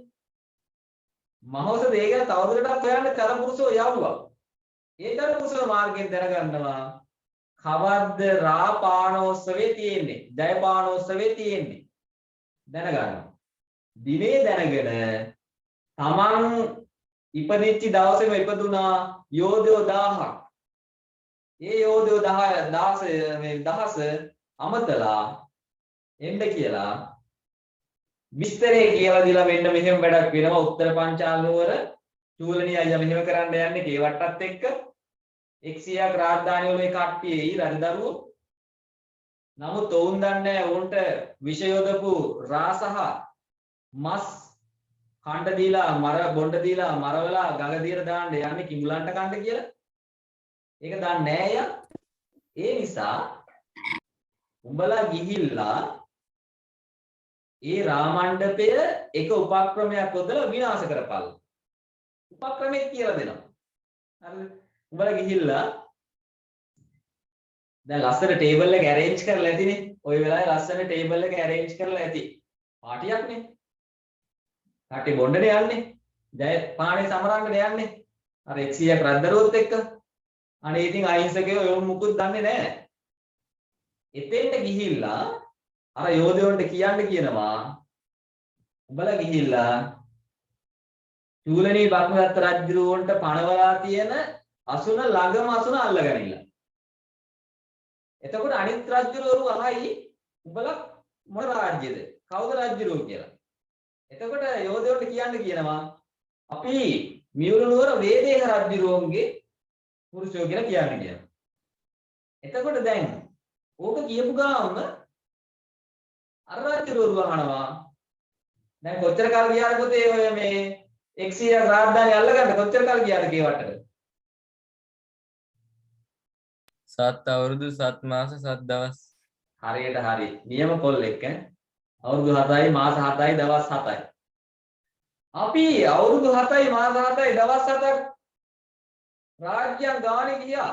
හැබැයි අපිට එකම දවසකවත් ඔය කියන වේදේහ රජේ වේදේහ රාජ්‍යයක් මියුළු නුවරක් අපි දැකලා නැහැ, අපි අහලා නැහැ. උඹලට ඕන නම් උඹලා කෙරවලෙම ගිහිල්ලා අසුනක් ගනිilla කියලා අනිත් රටවල් වලගේ රජුරු මේ වෙලාවේ කීවා. දැන් උපදෙස් දීලා තියෙන්නේ මොකද්ද කරන්න ඕනේ කියලා. මහවසද ඊට පස්සේ මේ යෝධයෝ ටික කියනවා අපේ රජුරුවන්ට සමාන කෙනෙක් ඉන්නවා නම් ඉන්නේ උඹලා මේ බ්‍රහ්මදත්ත රජුව පමණයි. වේදේහ රජුරුවන්ට සමාන කරන්න පුළුවන් කෙනෙකුට ඉන්නවා නම් මේ බ්‍රහ්මදත්ත රජුරුව විතරයි, චූලනී අයියා විතරයි. අපිට එයා ගාම ඉන්න ඕනේ කියලා. පොඩි රණ්ඩුවක් දාගන්න කියනවා. පොඩි කොක්කක් ඇදගන්න කියනවා අර රජුරුවරු එක්ක යෝධයන්ට. කොක්කක් ඇදගෙන ඒ කට්ටිය වලියට එනකොට බොරු තරහක් අරගෙන අර බොණ්ඩ සකස් කරපු ඔක්කොම රාමණ්ඩප ටිකයි රාභාජන ටිකයි ඒව කණ්ඩ බයිට් එකට හදපු මස් ටිකයි ඔක්කොම තූ කරලා ඒ කියන්නේ කෑලි කරලා රා එක පොඩ්ඩක්වත් නැති වෙන විනාශ කරලා සේනා මැදයට පැනලා අපි මියුළුනුවර වේදේහ රාජ්‍යයන්ගේ මේ මහෝසදයන්ගේ යෝධයෝ කියලා වරෙන් ඔය වැඩේ ටක්කෙටම කරනවා මේ යෝධයෝ ටික. කරලා අර වැඩේ විනාශ කරලා කේවට්ටගේ උපක්‍රමේ නැති කරලා ආපහු වෙනවා. ඇවිල්ලා අපි වැඩේ හරියට කෙරුවා මහෝසද කියලා මහෝසද පඬිතුමන්ට කියනවා. දැන් ඔය කොටසට එනකන් සතර කම්මන්ත්‍රණය කියන කොටස තියෙනවා. ඔය සර් මේ දැන් කියපු කෑල්ලට එනකන් සතර කම්මන්ත්‍රණය කියන කොටස තියෙනවා. විභාගයේ ප්‍රශ්නයක් ඇහුවොත් මහෞෂධ පන්තුමාගේ බුද්ධි මහිමේ විදහා දැක්වෙන අවස්ථා සතර කම්මන්ත්‍රණයේ කොටසින් පමණක් අරගෙන ලියන්න කියලා. ඔන්න ඕකෙන් ගන්න තියෙනවා කොටස් ඕන තරම්. මම ඒක පස්සේ කියන්නම්. ඊළඟ කොටස තමයි මියුළු නුවර වටලෑම. දැන් වටලෑම කියන්නේ මියුළු නුවර වට කරන්න යන්නේ. ඇයි අර තිබ්බු ප්ලෑන් එක ඔක්කොම විනාශ කරලා ගියාට පස්සේ ඔයාලා හිතන්නේ නිකන් ඉතින් කියලාද චූරණී අයියා? නෑ චූරණී අයියටත් වඩා චූරණී බක්මදත්ත රජුලටත් වඩා තරහයි අර 100ක් රජදරුවන්ට. ඇයි උන්ට පුදුම සැල් එකක් දාලා යෝධයෝ ටික ගියේ. හරිද? ඊට පස්සේ කට්ටියම කතා කරනවා. අපිට එක රාජ්‍යයක් මැගෑරලා තියෙනවා. අපි ඒක අල්ලගමු. අල්ලලා ඉවරලා ජයපානෝත්සවයේ තියමු. කියලා චූරණී බක්මදත්ත රජුරුවෝයි හේවට්ට බමුණයි 100ක් රජදරුවෝයි 18 අශ්වහිනියක් සේනාවයි. 18 අශ්වහිනියක් සේනාවයි. ඒකට අයිති වෙන්නේ කොච්චර ප්‍රමාණයක්ද කියලා ඔයාලගේ පොතේ දීලා තියෙනවා. අශ්වය කොච්චරක් ඉන්නවද, ඇත්තු කොච්චරක් ඉන්නවද, පාවල සෙනෙක් කොච්චරක් ඉන්නවද, රථ කොච්චරක් තියෙනවද? ඒ කියන්නේ සිවුරඟ සේනාව. ඇත් අශ්‍රීය පාවල 18 අශ්වහිනියක් සේනාව. ඉතින් හිතන්න කොයි තරම් ඉන්නවද? ඕකේ ප්‍රමාණය කියලා තියෙනවා දැන් දර කෑලි දර කෝටු 60ක් නෑ, දර කෝටු නෙවෙයි උක් දණු 60ක්. ඔව් මට මතක විදිහට උක් දණු 60ක් එකට තියලා බැඳලා ඒ වගේ 60ක් පාගලා දූවිලි කරන්න පුළුවන් තරම් සෙනගක් 18 අශ්වහිනියක් කියන්නේ. හරිද? ඒ කියන්නේ ගොඩක් ප්‍රමාණය එහෙමයි දක්වලා තියෙන්නේ. ඉතින් ওই සෙට් එකත් අරගෙන තව යන ඔය කට්ටියත් එක්ක පඬිතවරු 11ක් 11 වෙනිව ඉන්නේ චූරණී බක්මදත්ත රජුගේ මෑණියෝ අම්මා. නම මොකද්ද? What is her name?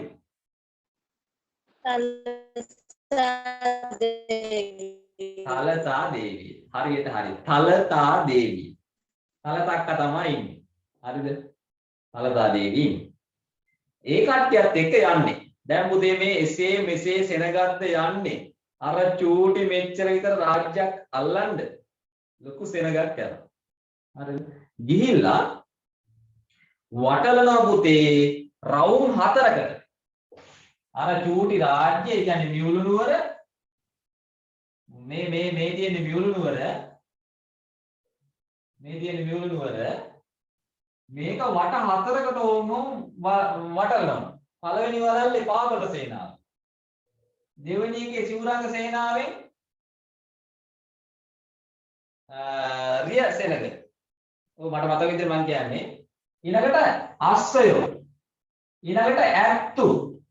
දැන් ඔන්න ඔය විදිහට සිවුරංග සේනාව දාලා මේක වට කරනවා.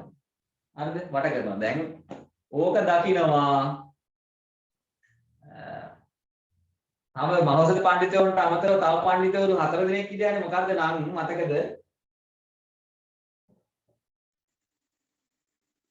සේනක කුකුල්ස දේවින්ද කාවින්ද. හරියට හරි. සේනක අයියා හිටියා, කුක්කුස හිටියා, දේවින්ද හිටියා, කාවින්ද හිටියා. දැන් පොතේ නම් තියෙන්නේ සේනකාදී පඬිතුවරු 4 දෙන ඕක දැකලා කියලා. හරිද? හැබැයි ඔතන 4ම නෑ නම් ඔන්න මම 4ම කිව්වා. ඔයාලට උම්මගේ ජාතකය අරන් කියවොත් ඔය 4 දෙනා හම්බ වෙනවා. ඒ 4 දෙනා මේක දැකලා හොඳටම බය වෙනවා. හේතුව තමයි අර මහෞෂධ පඬිතුවරු පඬිතුමා දන්න කිසිම දෙයක් මේ කට්ටිය දන්නේ නැහැ. සේනක ආදී පඬිතුවරු දන්නේ නැහැ. මොකද යාලා ඒ තරම් බුද්ධිමත් නෑනේ. මහෞෂධ පඬිතුවෝ කිව්වෙත් නැහැ. දැන් මේක දැකලා බයේ වෙවුලලා දුවගෙන යනවා රජුරුව ගාවට. ගිහිල්ලා කියනවා ඒ ඉස්සර බමුණු කුලේ හාස්‍යයට ලක් වෙච්ච එක අවස්ථාවක්. ගිහිල්ලා කියනවා කුමක් බවත් අපි නොදන්නු දේවයන් වහන්සේ. මොකද්ද කියලාවත් අපි දන්නවලු. මේ චූරණී බක්මදත්ත රජුරුව ඇවිල්ලා අපේ රාජ්‍ය වටලාගෙන ඉන්නවා. මොකද කියලාවත් අපි දන්නේ නැහැ. කියලා බයෙන් කියනවා. මේකට තව බය වෙනවා රජුරුව. වේදේ රජුරුව. වේදේ රජුරුව තව බය වෙනවා මේ පඬිතුවරු ඇවිල්ලා කියාපු එකට. මේක දැකලා මේක දැනගෙන මම මෙයාලව තව ටිකක් මෙයාලගේ හිත හදන්න ඕනේ, මෙයාලා අස්වසාලන්න ඕනේ, මෙයාලගේ බය චුට්ටක් නැති කරන්න ඕනේ කියලා මෙන්න මේ වෙලාවේ එනවා කතාවේ නායකයා ප්‍රධානියා මහෞෂධ පඬිතු. එන්නේ නිකන් නෙමෙයි. හරිද? සිංහ ලීලාවෙන් එන්නේ. ඇවිල්ලා කියනවා මම මේක බලා ගන්නම් රජතුමනි වෙනද විදිහටම සුවසේ රාජ්‍ය ශ්‍රී අනුභව කරන්න. මම මේක බලා ගන්නම්. මම මේක විසඳන්නම්. ඔබ වහන්සේ වෙනද විදිහටම රාජ්‍ය ශ්‍රී අනුභව කරන්න. රාජ්‍ය වෙනද විදිහටම රාජ්‍ය සැප සම්පත් භුක්ති විඳින්න. මේක ගැන හිතන්න එපා. එළිය වටලා කියලාවත් හිතන්න එපා. කියලා අර බය නැති කරනවා. හරි නේද? දැන් අපි කතාවේ ගොඩක් දුර ඇවිල්ලා ඉන්නේ. ඊට පස්සේ එතනින් එහාට තියෙන්නේ ඔය දැන් මියුළු නුවර වටලා යාම ගාව එතන නතර කරන්නේ එක උපක්‍රමයක් මහෞෂධ පඬිතුයෝ යොදලා. ඒ තමයි කට්ටියට කතා කරලා කියන නුවරවැසියොන්ට අපේ ඇතුළේ මේ ලොකු උත්සවයක් තියෙනවා කියලා පෙන්වන්න. සින්දු කියන්න පුළුවන් අය සින්දු කියන්න, බෙර ගහන්න පුළුවන් අය ඒව කරන්න, සංගීත වාදනය කරන්න, නටන්න, ගයන්න, සල්ලි නැති කට්ටියට මම සල්ලි දෙන්නම් කියනවා. ඒව කරන්න. හැබැයි සල්ලි නැති අය දෙන්න ඌමනාවක් නැහැ. ඇයි ඒ? ගිරාපෝතකයාගේ අර පණිවිඩය අහපු ගාම එයා මේකට ක්‍රියාත්මක වුණා. ඉදිරියේදී උවදුරක් ඇති වෙනවා කියලා ක්‍රියාත්මක වුණා. මොකද්ද පළවෙනියෙන්ම ගත්තු ක්‍රියාමාර්ගය? මට ඒක එතන කියන්න බැරුණා. මොකද්ද සර්? ඔව් දැන් අතුල් නුවර හිට හරියට හරි. හරි. පිට නුවර හිට සිටුවරු අතුල් නුවරට ගෙන්න ගත්තා. හරි. ඇතුල් නුවර සිටි දිලින්දම් පිටිනුවරට පිටත් කොට යවා. පිටිනුවර සිටි ඉසුරුමතුන් ඇතුල් නුවරට ගෙන තිබ්බා. දැන් ඇතුලේ ඉන්නේ සල්ලිකාරයෝ. ඒ තමයි මහෞෂධ පඬිතුගේ ප්‍රඥාව ඉදිරිය දැකලා කටයුතු කරන විදිය. ඉතින් අර දුප්පතුන්ට සල්ලි දීලා යවුවේ පිටිනුවර වලට. ජීවත් වෙන්න. මේක ඉවරනකම් කොහොම හරි එළියට වෙලා ජීවත් වෙන්න කියලා. දැන් ඕක කරලා තිබුණ නිසා අවුලක් නැහැ. උත්සවයක් පටන් ගත්තා. දැන් ලොකු සද්දෙට උත්සවේ යනවා. මේ චූටි රාජ්‍ය ඇතුලේ දැන් උත්සවයක්. දැන් මේවා වෙන්න පුළුවන් දේවල්ද? මේ වණ්ඩක වට කරලා නේද? හැබැයි එයාගේ ප්‍රඥාව බලන්නකො. ඔතනින් ඉවරයි. ඊට පස්සේ තියෙනවා යුද්ධෝපායේදී. දැන් ඕක ඇයි උත්සවයක් තියන්නේ කියලා අහගන්නව නේද? අපිට මෙහෙම අපේ රජුන දුරදුකක් තිබිලා තියෙනවා. කවදා හරි ඇවිල්ලා චූලනිබාපදත්ත රජු අපේ රාජ්‍ය මෙහෙම අටලොස් අස්කුහිණියකින් වට කරපුවාම අපේ රජුරෝ හිතාගෙන තියෙනවා යාර දුරදුකක් තිබිලා තියෙනවා කවදා හරි ලොකු උත්සවයක් පවත්වමු දින 7ක් කියලා. නේ දින 7ක් නේ තියෙන්නේ ඔව්. පවත්වමු කියලා. දැන් මේක අහපු චූලනිබාපදත්ත රජුරෝට තව තරහ යනවා. අඩේ මම මෙච්චර සෙනගක් ගෙනල්ලා මේක වට කරගෙන ඉන්නවා. මේ කකා බිබී උත්සව තියෙනවා. තුට්ටක්වත් බය වෙලා නැහැ. කියලා full upset යනවා. ඊට පස්සේ පුතේ එතනින් එහාට තියෙන්නේ යුද්ධෝපායේ යෙදීම. යුද්ධෝපාය. ඒ කියන්නේ යුද්ධ උපක්‍රම යොදනවා රාජ්‍ය අල්ලගන්න. චූලනි අයියා. ඒවටත් එක එකතු වෙලා. ඉස්සෙල්ලාම නවත්තනවා මේ රාජ්‍යයට පිටපැත්තෙන් යන මොනවද?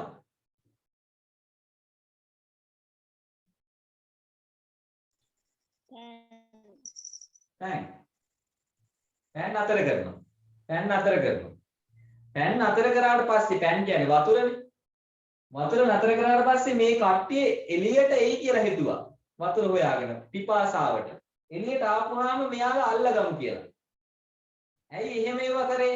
මේ වට කෙරුවට මොකද පුතේ? එක එක්ටවත් ඇතුළට යන්න බැරුව ගියා. ඇයි මේක වටේටම කලල් වැලි දාලා මඩ ගොහරු හදලා වට කරලා තියෙන්නේ යන්න බෑ ඇතුළට. ආරක්ෂාව දාලා තියෙන දැන් ඔයාලත් දකින්න නැතිව ලංකාවේ අනුරාධපුර පොළොන්නරුව ආදී රාජධානි වලගේ වටේට අගල් කපලා තියෙනවා සීගිරියෙත් තියෙනවා. අන්න ඒ විදිහ මේ ආරක්ෂක උපක්‍රම දාලා තියෙන්නේ මේ සේනාවට ඇතුල් වෙන්න බෑ. ඒ හින්දා දැන් යුදෝපාය දුව පළවෙනිට පැන් අතර කරා. නතර කරුවා මෙයාලා එළියට එයි කියලා හිතුවා පිපාසාව ඉන්න බැරුව. එහෙම ආවම අල්ලගමු කියලා. හරිද? හැබැයි වැඩේ වැරදුනා. ඒකට මහෞෂධ පඬිතුමා ඔන්න උපාය කෞශල්‍යෙත්. යුදෝපාය තුළ උපාය කෞශල්‍යෙත්. මහෞෂධ පඬිතුමා මොකද කරේ? හිමාලයෙන් ගෙනාවු ඔව් උණ දණ්ඩක් ඒකට දැම්මා නිරුඹයට දැම්මා දාලා පැල කරා. පැල කරේ මේ නුවර මැදේ මැද උඩට හිට යුදුම් ගාන කුසයි මේක. ඒකේ පැල කරා. සැටරියන් රියන් ගාන. අන්න ඒකේ පැල කරා. හැල කරාට පස්සේ බුදුරජාණන් වහන්සේ මේ මහෞෂධ පඬිතුරු හිතන දේ වෙනවා. පැතු දේ ඉෂ්ට වෙනවා. ඒ නිසා පහවදා උදේ වෙද්දිම මේක උඩට ඇවිල්ලා නෙළුම් මල් පිපුණා. දැන් 60 රියනක් උසට යන්න ඕනේනේ. නෙළුම් දණ්ඩ උඩට මල් පිපෙන්නද? ඕක කඩාගත්තා. මහෞෂධ පඬිතුරු ඕක කඩාගෙන බක්මදත්ත රජුරවන්ට දෙන්න කියලා පුරුෂයෝ අතේ යවුවා. ඒ අරන් ගිය පුරුෂයෝ අර එළියේ ඉන්නේ උන්ට කීවා දැන් එළිය වට කරගෙන ඉන්න අයට අර මල පෙන්නන ගමන් කීවා උඹලා බඩගින්න ඉන්න එපා. උඹලා මේ නෙළුම් මල අරගෙන ඔළුවේ ගහගෙන ඔළුවත් සරසාගෙන බඩගිනි නම් නෙළුම් දඩුව යාගෙන කාපල්ලා කියලා අල්ලලා විසික් කෙරුවා. ඒ පුරුෂයෝ එව්ව අහුලාගෙන ගිහිල්ලා වට කරගෙන හිටපු චූලනී බක්මදත්ත රජුන්ට දුන්නා. ඒක දැකපු රජු වඩේ මෙච්චර දිගට මේක පිපිලා තියෙනවා නම් කොහොමද මෙහෙම වුනේ කියලා ළඟ හිටපු එක්කෙනෙක්ගෙන් ඇහුවා. එයා චූලනී බක්මදත්ත රජුගේ කෙනෙක් නෙමෙයි. හැබැයි ඔහු කියනවා මම රජතුමනි එක දවසක් මගේ උමනාවකට කුරුබිලියෙන් අතුරු නුවරට ගියා. ඒ කියන්නේ රහස් දොරෙන් මේ නිවුරු නුවරට ගියා. දැන් මේ විස්තර කියන්නේ කාටද? චූලනී රජුරවන්ට. ඔත්තුකාරයෙක්. ගියාට පස්සේ මම දැක්කා එක පොකුණක් ළඟ ඒ පොකුණ තියෙන නුවර මැද්දෙත් නෙමෙයි නුවර අයිනේ. එක පොකුණක් ළඟ යුරට සමීපයේ මේ වගේ මල් පිපිලා තියෙනවා. මේ එතනින් යුර අයිනේ තිබ්බු. ඒ කියන්නේ ගොඩබිම හරියට වෙන්න ඒ පොකුණේ ගොඩබිම හරියට වෙන්න තිබ්බු මලක්. එතකොට රජු හිතනවා අනේ ගොඩබිම හරියේ මලක් මේ 60 වියන් උසයි නම් අර මේකේ දියව හරියේ ඒ කියන්නේ මැද හරියේ වතුර කොච්චර ගැඹුරක්ද මේ වතුර නවත්තලා මේ රාජ්‍ය අල්ල ගන්න බෑ කියලා උන්න හිතනවා. හරිද? ඊට පස්සේ තව උපක්‍රමයක් යොදනවා. මොකක්ද අනිත් උපක්‍රමය? දර නවත්තනවා. දර නවත්තනවා නේද? දර නවත්තනවා. ඇතුළ නුවරට පිටපැත්තෙන් ගේන දර නවත්තනවා. දැන් උයන්න විදිහක් නැහැ. මනුස්සය උයන්න විදිහක් ඔව්. මනුස්සය උයන්න විදිහක් නැතුනම එළියට එයි කියලා හිතනවා. හැබැයි ඒක කරගන්න වෙන්නේ නැහැ. මොකද ඒකටත් උපක්‍රමයක් මහින්ද පඬිතුයෝ යොදනවා. දර ගොඩ ගන්නවා අර යූර වටේට. රාජධානියේ යූර වටේට, ඒ කියන්නේ තාප්පේ වටේට දර කොටන් ලොකු කොටන් ගොඩ ගන්නවා. ගොඩ ගහලා කොටන් එළියට විසික් කරනවා. නේද? අපිට ඕන තරම් බඩු තියනවා කියලා පෙන්නනවා. ඒක හරිය කියෙත් නැහැ. මම මේ කෙටියෙන්ම කියන්නේ ඔබ ඕන තරම් කිය හැකි තමයි. ඊළඟ උපක්‍රමයක් යොදනවා. ඒ තමයි ඔව් දුව කියවා වීසහල් නතර කරනවා. වීසහල් නතර කරනවා. ඒ කියන්නේ කණ්ඩහාල් නැහැ. වී නැහැ. ඒකටත් වැඩක් දෙනවා ඇතුලෙන්. වී ටිකක් අරගෙන යූරේ ඉහිනවා. හලල් වැලි අතුරලා යූරේ ඉහිනවා. මහෞෂධ පඬිතුෝ හිතන දේ වෙනවා. නිල්ල ගැහුවා වගේ ලොකු පඳුරු වෙලා මේ වී ගොයන් කරල් හැදෙනවා. වී ගස් හැදෙන ගොයන් ගස් හැදෙනවා. ලොකු කරල්. අර ඈත නිල් පාට පේන්නේ මොකද්ද කියලා චූලනී රජුරු අහනවා එළියේ ඉඳලා. ඒ රජතුමනි වී ගොයන් ගස් කියලා කියනවා. කියලා තව විස්තරයකුත් කියලා ඔය ඇතුලේ ඕන තරම් අටකොටු පුරවලා වී තියනවා. ඔය වැඩේ හරියන්නේ නැහැ කියලා. දැන් ඔන්න උපක්‍රම තුනක් යෙදුවා. පෑන් නතර කරා, දර නතර කරා, ඊළඟට වී සහල් නතර කරා හරි ගියේ නැහැ. දැන් බෑ මේ වැඩේ කරන්න කියලා යන්න හැරෙද්දී ධර්ම යුද්ධේ කොටසට එනවා. ධර්ම යුද්ධය. එතකොට මේක ගහන්නේ මේකේම ගහන්නේ කේවට. දැන් අනිත් එකවත් කේවට තමයි කරේ. තවත් උපායක් ඇතරද්දුමනි කියලා. මොකක්ද ඒ කියලා අහද්දී ඒක තමයි ධර්ම යුද්ධය. දැන් ඔය හරිය හොඳ දෙබස් යන්නේ. 550 ජාතක කතා කරුවා භාෂා රීතිය පාවිච්චි කරපු ආකාරය දෙබස් සහ සංවාද. කිමෙක්ද කියලා අහද්දී ඒ තමයි ධර්ම යුද්ධය කියලා කියනවා. ධර්ම යුද්ධය නම් කිමෙක්ද කියලා අහනවා. එතකොට ඒකෙන් කිසිම සතුරු මේ ජීවිත හානියක් වෙන්නේ නැහැ. සතුරු රාජ්‍යයන් දෙකේ පඬිතවරු එක තැනකට ඇවිල්ලා එතනින් එක පඬිත කෙනෙක් වැන්දොත් අනිත් පඬිතයාට වැඳපු පාර්ශවයේ පරාදයි. වැඳුම් ලැබපු පාර්ශවයේ දිනනවා. ඒක තමයි ධර්ම යුද්ධය. එතකොට මේ රාජ්‍ය අයිති වෙනවා අරිත් එක්කෙනාට. ඒකස කියන්නේ යෝජනා කරන්නේ කේවට්ට බමුණවනේ. කේවට්ටමයි යෝජනා කරන්නේ. තවත් එක උපක්‍රමයක් ඇත කියලා උපායක් ඇත කියලා එයාමයි යෝජනා කරන්නේ. දැන් ඔය කේවට්ට කියන එක චූලනී බ්‍රහ්මදත්ත රජුගේ ගුණා වගේ අහනවනේ. හතර කම්මන්ත්‍රනේ පිළිගත්තනේ යහපති කියලා කිවිස්සනේ. හරිද? දැන් ඔය කේවට්ට කියන එක අහනවා. මොකද පුරোহিතනේ. ඊට පස්සේ ධර්ම යුද්ධයට බැරි වෙලාවත් අනිත් රාජ්‍යයෙන් අකමැති වුණොත් එන්න බැරි වුණොත් ඒත් ඒ රාජ්‍ය පරාදයි. පැහැදිලිද? දැන් මේක මෙන්න ගැටයක්. එතකොට ප්‍රශ්නයක් ඇති වෙනවා දැන් ඕක ඔයා දන්නව නම් අරයක් දන්න වෙතිනේ. මහවද පඬිතුයෝ දන්න වෙතිනේ කියලා. නෑ. ඔහු දැනගන්න විදිහක් නෑ. මොකද ඔහු ලාබාලයි. ඔහු බාලයි. ඔහු තාම මේ මන් දන්න තරම් දැනගන්න විදිහක් නෑ කියනවා. එහෙම හිතන එකම මුගේ ගොංකම. මොකද මහවද පඬිතුයෝ කියන්නේ තරුණයෙක් වුණාට පුදුම නුවණැත්තේ. උම්මගේ ජාතකය අරගෙන මුලින් ඉඳලා කියලා බලන්න ඔහු විසඳලා තියෙන පැන ගොඩ. චූටි කාලේ හිටන් අර මේ විවිධ ප්‍රශ්න නිරාකරණය කරලා තියෙනවා. ඒ තරම් බුද්ධියක් තියෙනවා. එතකොට ඒවට හිතනවා ධර්ම යුද්ධය ගැන මහෝසද දන්නේ නැහැ. ඔහු බාලයි. ඔහු අනිවාර්යයෙන්ම මම වැඩිමහල් හින්දා මට ඇවිල්ලා වඳිනවා. ඔහුට නොවැදෙන්න බෑ ඔහුගේ තියෙන ගුණ යහපත්කම හින්දා. ඔහු මාව දැකපු ගමන් මම වැඩිමහල් හින්දා මට වඳිනවා. අනිවාර්යෙන් එතකොට රාජ්‍ය මට අයිති වෙනවා. එහෙම කියලා කේවට්ට හිතනවා. නමුත් මහෞෂධ දන්නවා ධර්ම යුද්ධය කියන්නේ මොකක්ද කියලා. ධර්ම යුද්ධයට ආරාධනා කරාට පස්සේ ඔහු ඒක දන්නවා. ඔහු ඒකට උපක්‍රමයක් යොදනවා. ඒ මොකද්ද? අෂ්ටවංග මාණික්කයකින් කේවට්ට පරාජය කරන්න. වංචා කරන්න. හරිද? එහෙම කළා ඔන්න දැන් ධර්ම යුද්ධ මණ්ඩපය හදනවා. මණ්ඩපයක් හදලා ඒක වාසනෙන් පිටත තියලා එතෙන්ට වෙලා දැන් උදේ ඉඳලා කේවට්ට අර දික්කු කොක් කරසේ දැන් බලාගෙන ඉන්නවා. කොකාගේ කර වගේ දික් වෙලා උදේ ඉඳලා බලන් ඉන්නවා දවල් වෙනකන් දැන් එයි. මහවදට හදිස්සියක් නැහැ. හොඳට නාගෙන කරගෙන සුවඳ පැනින් ඇඟ දොවලා විවිධාකාරයේ සුවඳ ඇඟ ගල්වාගෙන ගොඩාක් වටිනා සලුවක් කසි සලුවක් ඇඳගෙන යනවා. ධර්ම යුද්ධ මණ්ඩපයට යනවා. ගිහිල්ලා එතන දැන් කට්ටිය පිරිලා බලාගෙන ඉන්නේ මොකද්ද? කට්ටියම පිරිලා බලාගෙන ඉන්නේ කවුද කාටද වදින්නේ? වැදුම් ලැබුව කට්ටිය දිනනවා. දැන් වටේම කට්ටිය ඒක බලන් තමයි මේ රැස් වෙලා ඉන්නේ. හරිද? මහවද පඬිතෝ රාජ්‍යලෝකෙන් අෂ්ටවංග මාණික්ක ඉල්ලාගෙන ඒක දැන් පිටිපස්සේ තියාගෙන අතේ තියාගෙන එනවා. ඇවිල්ලා මහෞෂධ පඬිතුෝ තමන්ගේ ඉස්සරහට එනවා දකින්න කේවට්ටට පෙර ගමන් යන්නේ නැතුව ඉන්න බැරුව යනවා. චුට්ටක් ඉස්සරහට යන්න හිතෙනවා. ඈ මං චුට්ටක් ඉස්සරහට ගිහිල්ලා මේකව පිළිගන්න ඕනේ කියලා. අර අපේ ගෙදරට කවුරු එනකොට අපි ඉස්සරහට ගිහිල්ලා චුට්ටක් පිළිගන්නේ. යනකොටත් පොඩ්ඩක් ගිහිල්ලා ඇරලාද ගේට්ටුව හරියට.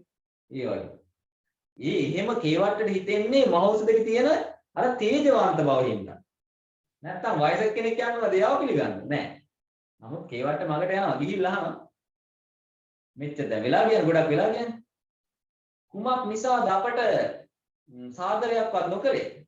නේද? ඒ කියන්නේ ඇයි අපිට මේ සැලකිල්ලක් සංග්‍රහයක් කෙරුවේ නැත්තේ මෙච්චර වෙලා යනකන් කියලා කේවට්ට අහනවා මහෞෂධගෙන්. ඈ උඹලා අපිට සැලකුවා නැහැ මෙච්චර ලබලා ඉඳගෙන. කේවට්ටගේ වචනම අල්ල ගන්නවා මහෞෂධ තමන්ගේ උපක්‍රමයට. මම ඔයාට දෙන්න වටිනා දෙයක් හෙව්වා මෙච්චර වෙලා. මහෞෂධ කියන්නේ මම ඔයාට දෙන්න වටිනා පඳුරක් හෙව්වා. මට එහෙම එකක් හම්බුණා. මේ තමයි පඳුර අෂ්ටවංග මාණික්කය. මේක මේ ලොව තබා කොහෙවත් නැහැ කියන. මේ වගේ එකක් ලෝකෙ කොහෙවත් නැහැ. මේ වගේ වටින එකක්. එසේනම් දෙව අරකගේ ගොංකම. ප්‍රඥාව පරයා ඔහුගේ තණ්හාව මේ අවස්ථාවේදී එනවා. එසේනම් දෙව හාස්‍යයෙන් හා උපහාසයෙන් යුතුව කේවට්ට බමුණාගේ චරිතය නිරූපණය කරලා තියෙන තැන. නේද? එසේනම් ගනුව කියලා ඇඟිලි අග්ගිස්සේ ඇඟිලි කෙලවර වගේ මේ ඇඟිලි කෙලවර වගේ මණික තියාගෙන වැටෙන්න ඔන්න මෙන්න තියාගෙන දික් කරනවා ගණින් කියලා. එසේනම් ගව කියලා. ඒක අහනවාමනේ. මොකද්ද පුතේ? ඒක සැලසුමක් විදියට මේ මැණික වැටෙන්න සලස්වනවානේ මහෞෂධ පඬිතුමා. ඔව් මහෞෂධ පඬිතුමා මේ ගේම ගහන්නේ දැන් ළඟ වට්ටවල වන්දව ගන්නනේ හදන්නේ. දැන් කෙරවලේ මැණික තියාගෙන ගන්න කියලා කේවට්ටට දික් කරනවා. කේවට්ට චුට්ටක් කිට්ටුවට ඇවිල්ලා ගන්න හදනකොට ඇඟිලි අග්ගිස්සෙන් මැණික වට්ටවනවා. බිමට වට්ටවනවා. මහෞෂධ වට්ටවනවා ඒක. වැටෙන විදිහටමයි තියාගෙන යන්නේ. වට්ටවනවා. දැන් අරකා ඉන්නේ කේවට්ට ඉන්නේ මැණික ගන්න සීයෙන්නේ. ධර්ම යුද්ධයක් ඔහුට අමතක කරනවා. ඇයි? ප්‍රඥාව ඔහුගේ උපායම ඔහුට අමතක වෙනවා තණ්හාවෙන් හින්දා මැණික ගැන හින්දා. ඔහු මොකද කරන්නේ? මැණික වැටිච්ච මැණික ගන්න පාත් වෙනවා. දැන් හැමෝම මේක බලාගෙන ඉන්නේ. පාත් වෙනවත් එක්කම ඔන්න chance එක හම්බුනා මහෞෂධයට. ඔහු මේක උපායමයි වංචා කරන්නමයි හදන්නේ. දැන් ඉතින් කොහොමද මහෞෂධව වංචා කරන්නේ කේවට්ටාවේ? මහෞෂධ ඊට වඩා එකක් කරා. පාත් වෙනවත් එක්කම කේවට්ටගේ පිටිකාර හය බැඳගෙන මේ පිටිකාර කියන්නේ බෙල්ල පුතේ. බෙල්ලයි පිටයි. අල්ලගෙන හොඳට අර පාත් වෙනවත් එක්කම හොඳට බිමටම කරනවා. කරලා වටේ ඉන්න කට්ටියට නිකන් දැන් මේ අනිවාර්යෙන් මහෞෂධ ගාව කේවට්ට පාත් වෙනකොට බලාගෙන ඉන්න අය මොකක් දකින්න අපේක්ෂාවෙන්ද බලාගෙන ඉන්නේ? කවුද කාටද වදින්නේ? අන්න කවුද කාටද වදින්නේ? වටේ ඉන්න කට්ටියට පේන්න තියෙන දේ තමයි ඒ කට්ටිය විශ්වාස කරන්නේ. එයාලා දැක්කා කේවට්ටයා මහෞෂධ ගාව පාත් වුණා. මහෞෂධයටත් ඒක ඔප්පු කරන්න ඕන හින්දා බෙල්ලෙන් අල්ලලා තව පාත් කරලා මහෞෂධ කිව්වා නැගී සිටිව ආචාර්මී නැගී සිටිව මාත් ඔබගේ මුණුබුරු තරමට ඇත්තේ මේ මාන වැදුව මං ඔයාගේ මුණුබුරා ගන්නට ඇති මාව වදින්න එපා මට වදින්න එපා. දැන් ඒක අහනකොට වටේ හිටපු කට්ටියට හීන්දාඩිය දැම්මා. රාජ්‍යරුවන්ටවත් යන්නම් කියන්නේ නැතුව මොකද කරේ? ආපු සේනාව ඔක්කොම අස්සෝ පිට නැංගා සමහර දුවන්න පුළුවන් ඒ උන් දිව්වා ඔක් කරන්න පුළුවන් විදිහකට සීසීකට දැන් දුවාගෙන ගියා. ආයෙ පස්ස බැරිලි නෑ. ඇයි? පරදුනන්නේ. දැන් ඊළඟට මොකක් වෙයිද දන්නේ නෑ. හරිද? ඊට පස්සේ බිම උබාගත්තු කේවට්ටය හොද්දට බිම නලලයි තොල්පටි නිකට තොල්පටි නලලයි මුකයයි හොද්දට බිම ඇතුළුවා. අතුල්ලා දැන් ලේ පෙරනවා. මෙව කරලා බොටුවෙන් අල්ලා විසික්කා. බොටුවෙන් අල්ලා දමාලුක. බොටුවෙන් අල්ලා විසික්කා කියන්නේ බෙල්ලෙන් අල්ලා විසික්කා. කේවට්ටය ඉතින් නා කියන්නේ. ඊළඟට කේවට්ටය දැන් ලේ පෙරාගෙන අර දුවගෙන යන සෙනග පස්සේ මේකක් දුවගෙන යන වස්තෙක් පිට නැගලා. අර සෙනගට වෙච්ච දේ කියලා දෙන්න, පහදලා දෙන්න. මේකයි උනේ කියලා. හැබැයි උන් අහන්නේ උන්යා. එහෙම යන සේනාව, පලා යන සේනාව මහෞෂධ පඬිතුයෝන්ගේ සේනාව ධම්මෝලා ලුහු බැඳගෙන ගියෙත් නැහැ. මහෞෂධ පඬිතුයෝ තමන්ගේ පාඩුවේ ආපහු නැවත තමන්ගේ රාජ්‍යයට ගියා. කේවට්ටය අමාරුවෙන් අරුන් පස්සේ ගිහිල්ලා මං ගෝවියා පුතු නොවැන්දෙමි. මං ඕක වැන්දේ නැහැ කියලා අර කට්ටියට කරුණු කාරණා නැවත පහදලා දීලා කතාවේ නම් ආයෙ නැවත එයාලව ගෙන්නලා මේ විදිහටම වටලා ගන්නවා. එතෙන්ට ගන්න තමයි ඔයාලට තියෙන්නේ. කතාව පැහැදිලි නේද? අෂ්ටමාංග මණිකට මොකෑ වුනේ? මොකද පුතේ? අෂ්ටමාංග මණිකට මොකෑ වුනේ? අෂ්ටමාංගේ නැවත ගන්නවා මහෞෂධ. මහෞෂධම ගන්නවා ඒක. අරගෙන ආපහු ගිහලා රජුන්ට දෙනවා. එතනින් පස්සේ ඉතින් කතාවේ ආයෙ නැවත බොරු කේවට්ටේට අන්දවලා උන්ගේ ආයෙ නැවත ඕක දිගටම කතාව යනවා. අපිට ඒවා අදාළ නැහැ. අපිට ඒවා ඔළුවට දාන්න ඕනේ. අපේ කතාව තියෙන ටික ඔච්චරයි. ඔන්න කතාව. පැහැදිලි නේද? ඕකේ තමයි විකාරිය. ඔව් කියන්නද? සර් දැන් අර අතන රාවණ තැන මේ අර 100ක් රජදරුවෝ මේ ආපුවම දැන් එයාලගේ රාජ්‍යනේ වටලා අයි ජයපැන් පානයක් තියන්නේ. එතකොට මේ එයාලට තරහක් නෙමෙයි ඇති වෙන්න ඕනේ නිකන් රාපානයක් එතන හරියන්නේ නැහැ නේද? දැන් පුතා එතන පොඩි රාජ්‍යයන් ඔක්කොම 100ක් ඇල්ලුවානේ. අල්ලලා ඒ රජුවරුන්ට කිව්වේ මොකද්ද? ඔයාලගේ රාජ්‍ය තියාගන්න ඔයාලටම රජ කරන්න දෙනවා. හැබැයි ඒකේ නාමික පාලනයක් විතරයි යොමු කරන්නේ. කියන්නේ නමට විතරයි රජුරු විදිහට ඉන්නේ. හරිද? නමට විතරයි රජුරෝ විදිහට ඉන්නේ. එයාලගේ රාජ්‍ය එයාලටම කරගෙන ගිය හැකි. හැබැයි මේ වගේ අයිතිකාරයා චූලනී බබන්ත රජුරෝ. ඒක වුන්ට කිව්වේ නැහැ. ඒ උපාය දැනගෙන හිටියේ කේවට්ටයි චූලනී බබන්ත රජුරෝ විතරයි. මහවගත ඇරුණා. ඒක අර පොඩි පොඩි රජුරෝ වලුන්ට කීවේ නැහැ. උන්ට කියේ මොකද්ද? උඹලා අපිත් එක්ක යුද්ධ කරපල්ලා යුද්ධ කරුවොත් උඹලා පරදිනවා අපේ සේනාව වැඩි. යුද්ධ කරන්නේ නැතුව උඹලට එක ක්‍රමයක් තියෙනවා. ඒ තමයි උඹලා යුද්ධ නතර උඹලගේ රාජ්‍ය උඹලම තියාගනිලා. එච්චරයි කිව්වේ. එතනින් එහා උපක්‍රමයේ පැහැදිලි කරේ නැහැ. එහෙම කරොත් වැඩේ කරන්නේ අනිත් රාජ්‍යයන් අල්ලගන්න බෑනේ උන්ගේ උදව්වෙන්. හරිද? ඊට පස්සේ ඕන්ට පණිවිඩයක් ඇහුවා අපි මෙහෙම රාජ්‍ය ඔක්කොම අල්ලගත්තනේ. අල්ලගත්ත එකේ පොඩි උත්සවයක් තියෙනවා. ඒකට එන්න හැමෝම ජයපානය කරන්න කියලා ඉතින්. ඒකට ආවා. ඒක ගැටලුවක් නෑ නේද? හරි සර් දැන් තේරුණා. ඒ ඔය මේ ඒ ආවට පස්සේ දැන් උපාය උනේ මොකද්ද පුතේ? ඔක්කොම මරලා ගන්නවා. තව චුට්ටක් මම එතන කියන්නම්. එතන උපාය උනේ 100ක් රද්දරෝ ගෙන්නලා ඔවුන්ට රාපෝලා ගඟට දාලා කිඹුලන්ට කන්න දාපුවාම රාජ්‍යරුවන්ට වෙච්ච දෙයක් නැහැ. 100ක් රාජ්‍යරුවන්ට වෙච්ච දෙයක් නැහැ. ඒ උපාය අනේ ඒ අහිංසක රාජ්‍යරුවරු දැනගෙන හිටියේ නැහැ. ඕක ඒක නොදැනේ රාම මණ්ඩපයට ආවේ. ඒ ජීවිත විනාශය නැවැත්තුවේ කවුද? මහෞෂධ පඬිතුයෝ. ඒ වෙන්න ගියපෙර. බැරි වෙලාවත් ඒක වුණා එහෙමනම් ඒ 100ක් රාජධානි වලගේ රජුරුව වෙන්නේ කවුද? චූලනී බ්‍රහ්මදත්ත රජුරුව. මොකද නාමිකව ඒක යටත් කරගෙන ගියේ. ඒවා රාජ්‍ය ගැට උපක්‍රම. මොකක් හරි ප්‍රශ්නයක් ඇහුවා. මොකද්ද පුතේ? සර් දැන් ඔය චතුරාංගනී සේනාව කොච්චර විශාල සේනාවක් ඉද්දි අයි ඔය මෙළුනුවර මහෞෂධ පඬිතුමා එළියට එනකම් බලන් හිටියත් ඉතින් උච්ච සේනාවක ඉඳලා ගහන්න තිබ්බනේ ඔය මෙළුණු එක්කලා. ඒක මේකයි පුතේ. දැන් පාඩමේ තියෙනවා මොන ක්‍රමයකින්වත් මේ රාජ්‍ය ඇතුළට ය아가න්න බැරි වුණා කියලා. මම පුතාලා කියවද ඒක? ඉතින් ඕකේ සර් බුද්ධාංශය කියලා කියන්නේ බුද්ධි කටයුතු කරන ඒ කට්ටියක් ඉන්නවනේ යාළුවට ඉතින් හොයාගෙන ඒකට යන්න තිබ්බනේ. ඔව් දැන් මම පුතේ පාඩමේ තැනක තියෙනව නේද? දැන් කිහිපයක තියෙනවා. අර පුංචි රාජ්‍ය අල්ලගෙන තියෙන්නේ අල්ලගෙන කියන්නේ මේ ඒවට කුමන්ත්‍රණය සඳහා ඇතුළට ගියේ කුරුබිලියෙන්. ඒ කියන්නේ රහස් දොරෙන්. මියුළු නුවරටත් රහස් දොරෙන් චූලනී බ්‍රහ්මදත්ත රජුගේ සේනාවට යන්න පුළුවන්. කුරුබිලියෙන් කියන රහස් දොරෙන්. මේ චූලනී බ්‍රහ්මදත්ත රජුගේ සේනාවට යන්න පුළුවන් මියුළු නුවර. ගිහිල්ලා හැබැයි යුද්ධ නීතිය තමයි රහස් දොරෙන් ගිහින් රාජ්‍යයන් අල්ලා ගන්නේ නැහැ. රහස් දොරෙන් ගිහිල්ලා රාජ්‍යයන් අල්ලගන්නේ නැහැ. එහෙම අල්ලන්න බෑ. ඒක තහනම්. රහස් දොරෙන් ගිහිල්ලා ඕනෑ දෙයක් කරලා නිකන් රාජ්‍ය වටේ සැරිසරලා වුණත් හැකි. එහෙම සතුරෙක් ආවත් එයාලට සතුරුකම් කරන්නේ නැහැ ඇතුලේ කට්ටිය. සතුරෙක් ආවත් මිතුරෙක් විදිහට තමයි කලකන්නේ. හරිද නේද? ඊළඟට තව එකක් තමයි පුතා අහපුවෝ.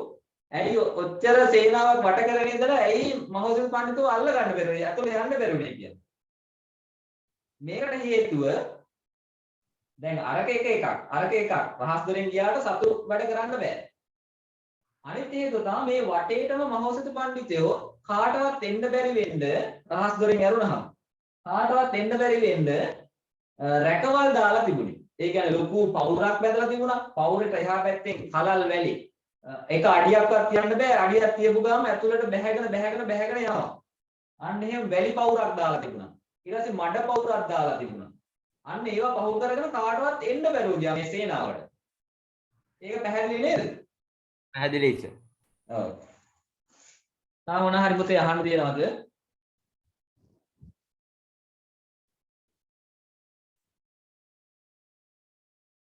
කතාව ලස්සනයි. කතාව හරිම ලස්සනයි. ගණ්ඩ දේවල් ගොඩක් තියෙනවා. ආය දැන් මොකද ආය අහන්න නැත්තම් මම කෙලින්ම විචාර වලට යන්නේ පුතේ. මට නම් අහන්න නැහැ. ඔව් දුවලට මොන හරි අහන්න තියෙනවද? නෑ සර්. හරි. එහෙනම් හරි. ඔන්න දැන් මම දාලා පෙළපොත අතට අරගෙන පෙළපොතේ පෙළ ගන්න අභ්‍යාස ප්‍රශ්න. දැන් හැමෝටම ප්‍රශ්නයක් තියෙන්නේ කොහොමද මේ වගේ පාඩමක් කියනකොට කොහොමද මේ වගේ විචාර ලියන්නේ කියලා. ඔව් සර්. හරි. පළවෙනි විචාර ප්‍රශ්නය.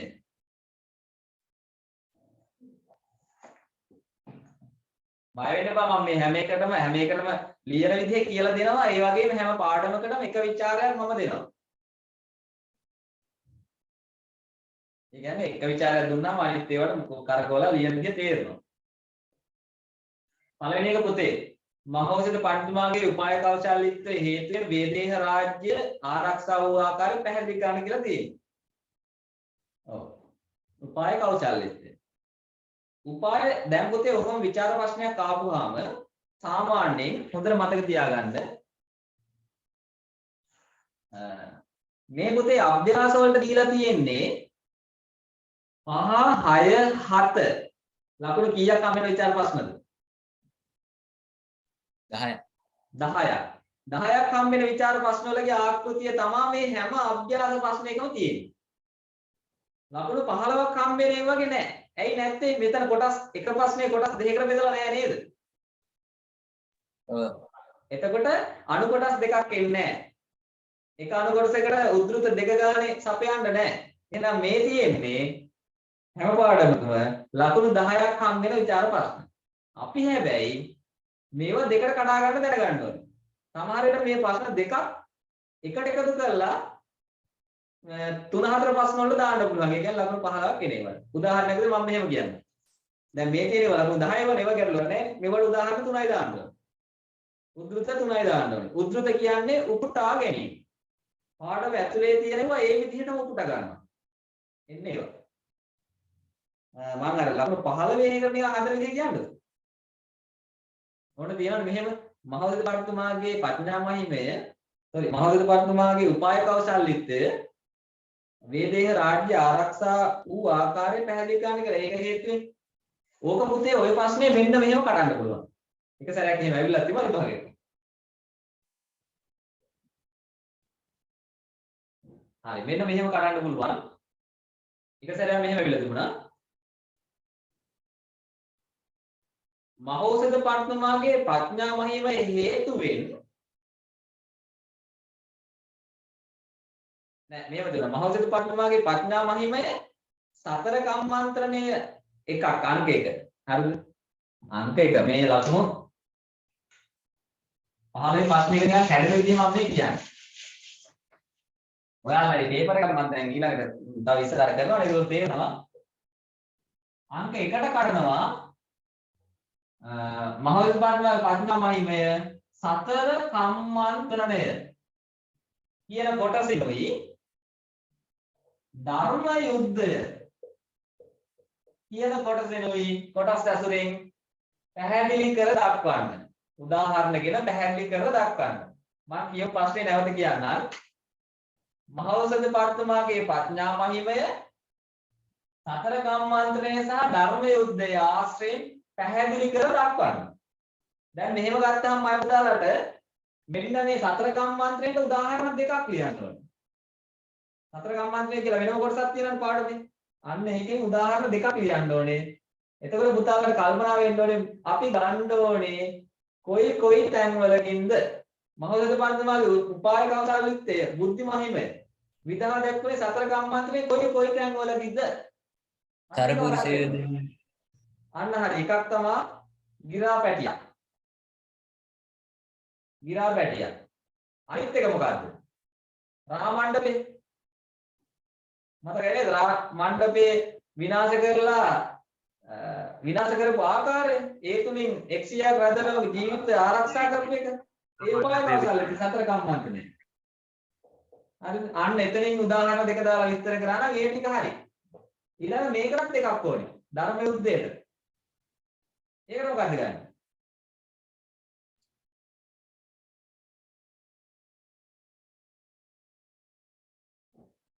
ධර්ම යුද්ධයට මොකද්ද ගන්නෙ? මාණික්කයක් යොදා කේවට ගමනව රැවටීමට සැලසීම. අනික මොකද්ද? ඒකට දැන් එහෙකට දෙකක් ඕනේ තව එකක් ඕනේ.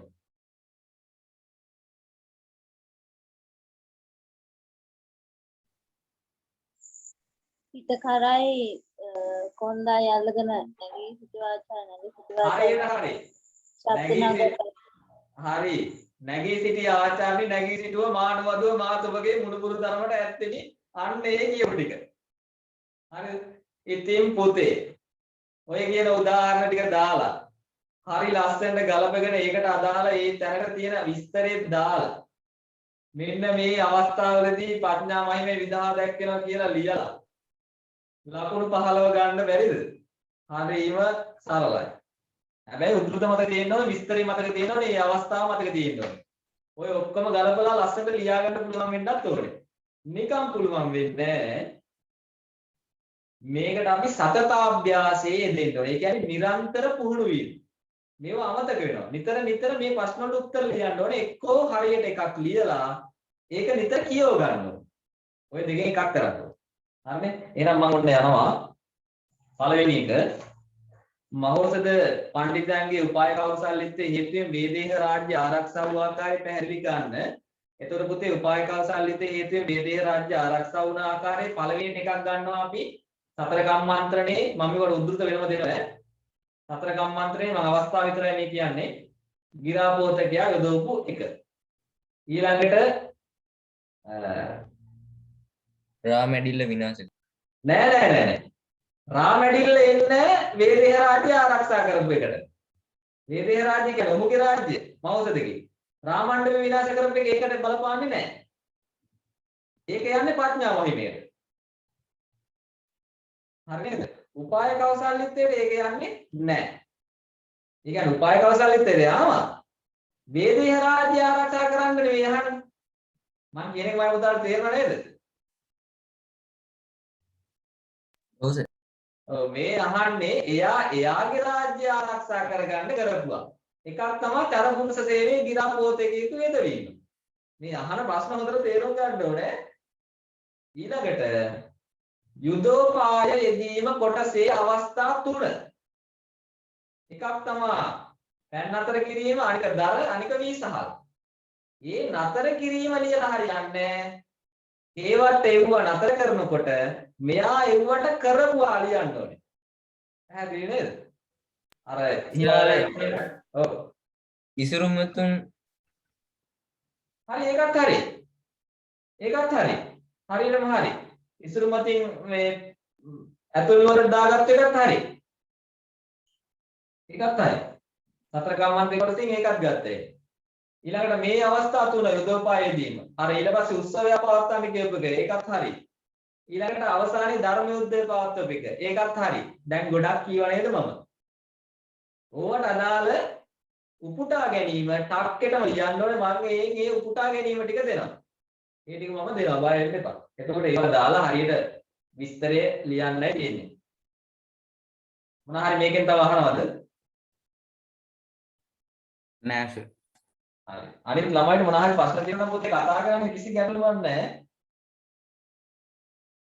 හරි පුතේ ඊළඟ ප්‍රශ්නේ තියෙනවා දෙවෙනි එක. මම සම්පූර්ණ කොහොමද විචාරය ලියන්නේ කියලා දෙනවා. මේවට ගන්න කොටස් විතරයි මම මේ කියන්නේ දාන්නේ.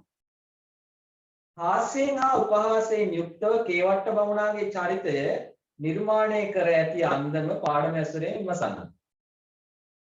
හරි. කේවට්ට කියන්නේ හැමතැනම චොර වෙච්ච චරිතනේ මේකේ. හැමතැනම පොර වෙන්න ගිහින් චොර වුණා. එතකොට ඔහු හාස්‍යයෙන් හා උපහාසයෙන්. පුතේ මේක දෙකක්. දෙකම එකට අපෙන් ලියයි. හාස්‍ය කියන්නේ එකක්, උපහාසය කියන්නේ එකක්. හාස්‍ය කියන්නේ හිනාව. හිනාවට ලක් වුණානේ. හිනාවට. උපහාසය කියන්නේ අර ඔච්චමට hina වෙනවා වගේ එකක් තියෙන උපහාසයට. උපහාසයට ලක්. අපහාසාත්මක හිනාව. ඔව් අපහාසාත්මක හිනාව. ඔව් අපි කියන්නේ චාටර් එකට hina වෙනවා කියලා. චාටර් එකට hina වෙච්ච තැන. කවුරුත් එයාට hina වෙන්නේ නැහැ. මේ කතාව කියවගෙන යනකොට පාඨකයන්ට hina යන තැන. ඔච්චමට වුණට චාටර් එකට hina යන තැන. මෙවුවා වෙන්නේ පාඨකයාට. අන්න එහෙම තැන් අල්ලලා ලියන්න ඕනේ. කේවට්ටට එහෙම වෙච්ච තැන්. මොනවද මතක් වෙන්නේ? අර බලාන ඉඳපු එක ධර්මයේදී අපි මුලට යමු මුලට. गिरा पोतक साल कलाला पात्र बाण से वर्चस्व හරියට पीड़ा හරි. පාරක් බලන්න මේ අවස්ථාව කොයි තරම් පාඨකයාට hina යනවද? මුවකට hinaවක් ගේනවද? නේද? සාල් එක ලාලා පාත්‍ර බාන කෙනෙකුන් මෙන් කේවට්ටගේ හිස වර්චස් පිටක් දෙලා කිනෙක් දැයි කටදල්ලාගෙන උඩ බැලූ තැනැත්තවුන්ගේ නේද? මුඛෙහි නැවත වර්චස් පිටක් කියලා අන්නේ උද්ෘතය. එතකොට ඒ තැන පුතේ හාස්‍ය හා උපහාසය මතුවෙන තැන. හාස්‍ය හා උපහාසය. ආයේ ටක්කෙටම හරි. තව අපි ඉස්සරහට යන්න. තව මොනක්ද දැන් තියෙන්නේ? මේක නම් ගොඩාක් නෑ. මැටික වට්ටලා බිනු අතුල එක සර්. හරියට හරි. මැනික වට්ටලා එතන චාටර වෙච්ච එක. ඒක ගන්න ගිහිල්ලා. තව ඊට කලින් අපිට ගත්ත හැකි.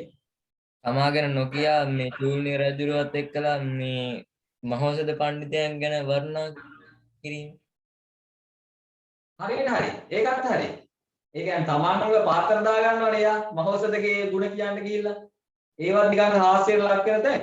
තව ගත්ත හැකි අර ධර්ම යුද්ධ මණ්ඩපයේ හුඟක් වෙලා බලන ඉඳලා මහෝසද පඬිතුමා ආවට පස්සේ අර කියන ප්‍රකාශය ඈ තොප්පනිසා අවුත් මෙතෙක් කල් වසන අපිට දෙපි අමුතු පඳුරක්වත් නොවිවිලු මනාය කියලා අර කියන්නේ ප්‍රකාශය. ඇයි අපි එහෙම කරේ? අන්න ඒක.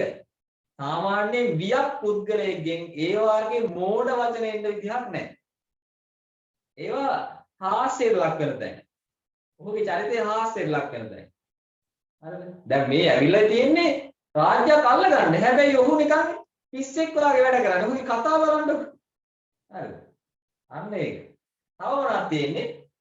ඔව් අර නැඹුරු තැනත් උගේ පිටකර අල්ලලා අතුල්ලපු එක ඒ hina යන තැනක්. හරිද? අර පාත්‍රාට පස්සේ මුඛයයි නල්ලයි හොඳට මෙව කරපු එක. අර කේවට්ට බමුණ අර මියුලිනුවර වටලා බන්ද එළියට ගන්න මේ ගත්ත උපක්‍රම අර ජලය නවත්තලා ඒ වගේ දේවල් කරලා එයා අසාර්ථක වුණ එක ගත්ත හැකිද? ඒවා පොතේ විස්තර කරද්දී ලිය හැකි. එහෙම නැතුව උද්ෘත වලට ඒ වගේ ගන්න බෑ.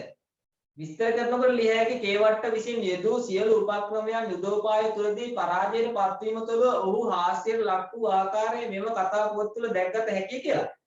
ඒ අරුණාම ඒවා උද්ෘත වලට දාන්න බෑ. ඒ කියන්නේ උපුටන ගන්න බෑ මේ අවස්ථාවවලදී. හරි. සාර මැනිකට තණ්හාවෙන් ඔව් ඒක ගත්තා ඒක. මැනිකට තණ්හාවේ නේද? තණ්හාවෙන් නෑ ඒකට වෙච්ච දෙයක්. තණ්හාය ජායති සෝකෝ කියනවනේ තණ්හාය ජායති බයං තණ්හාය උපමුත්තස්ස නත්ති සෝකෝ බුතෝ බයං කියලා ධම්මපදයේ තියෙනවා. තණ්හාය ශෝකයට බයට ඔක්කොටම මුල් වෙයි කියලා. ඒක හරි. අර කුක්කරක් වගේ දික්කුණු එකයි. හරි. ඔය ධර්ම යුද්ධ මණ්ඩපෙට ගිහලා උදේ පාන්දර මේකා දවල් මධ්‍යහන වැඩ නිමවන වේලාවත් එක් මේ දැන් කියලා අර කොකාගේ කර දික් කරකම් වගේ බලාගෙන හිටියා කියව වෙලාව. ඉතින් ඒක ඔක්කොම මේකට හරි. හරි.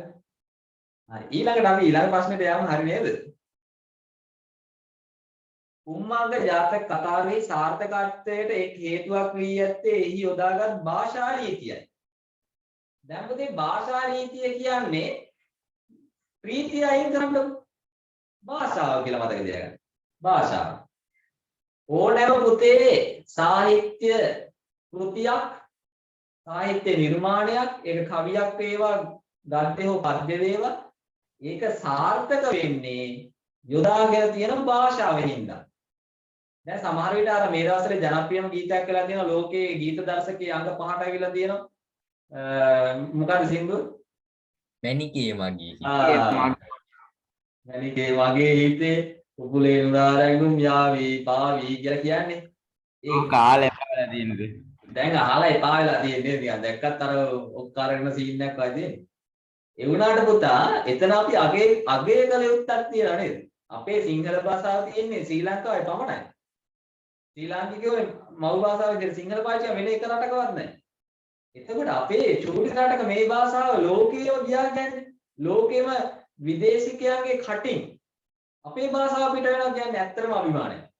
හරිද?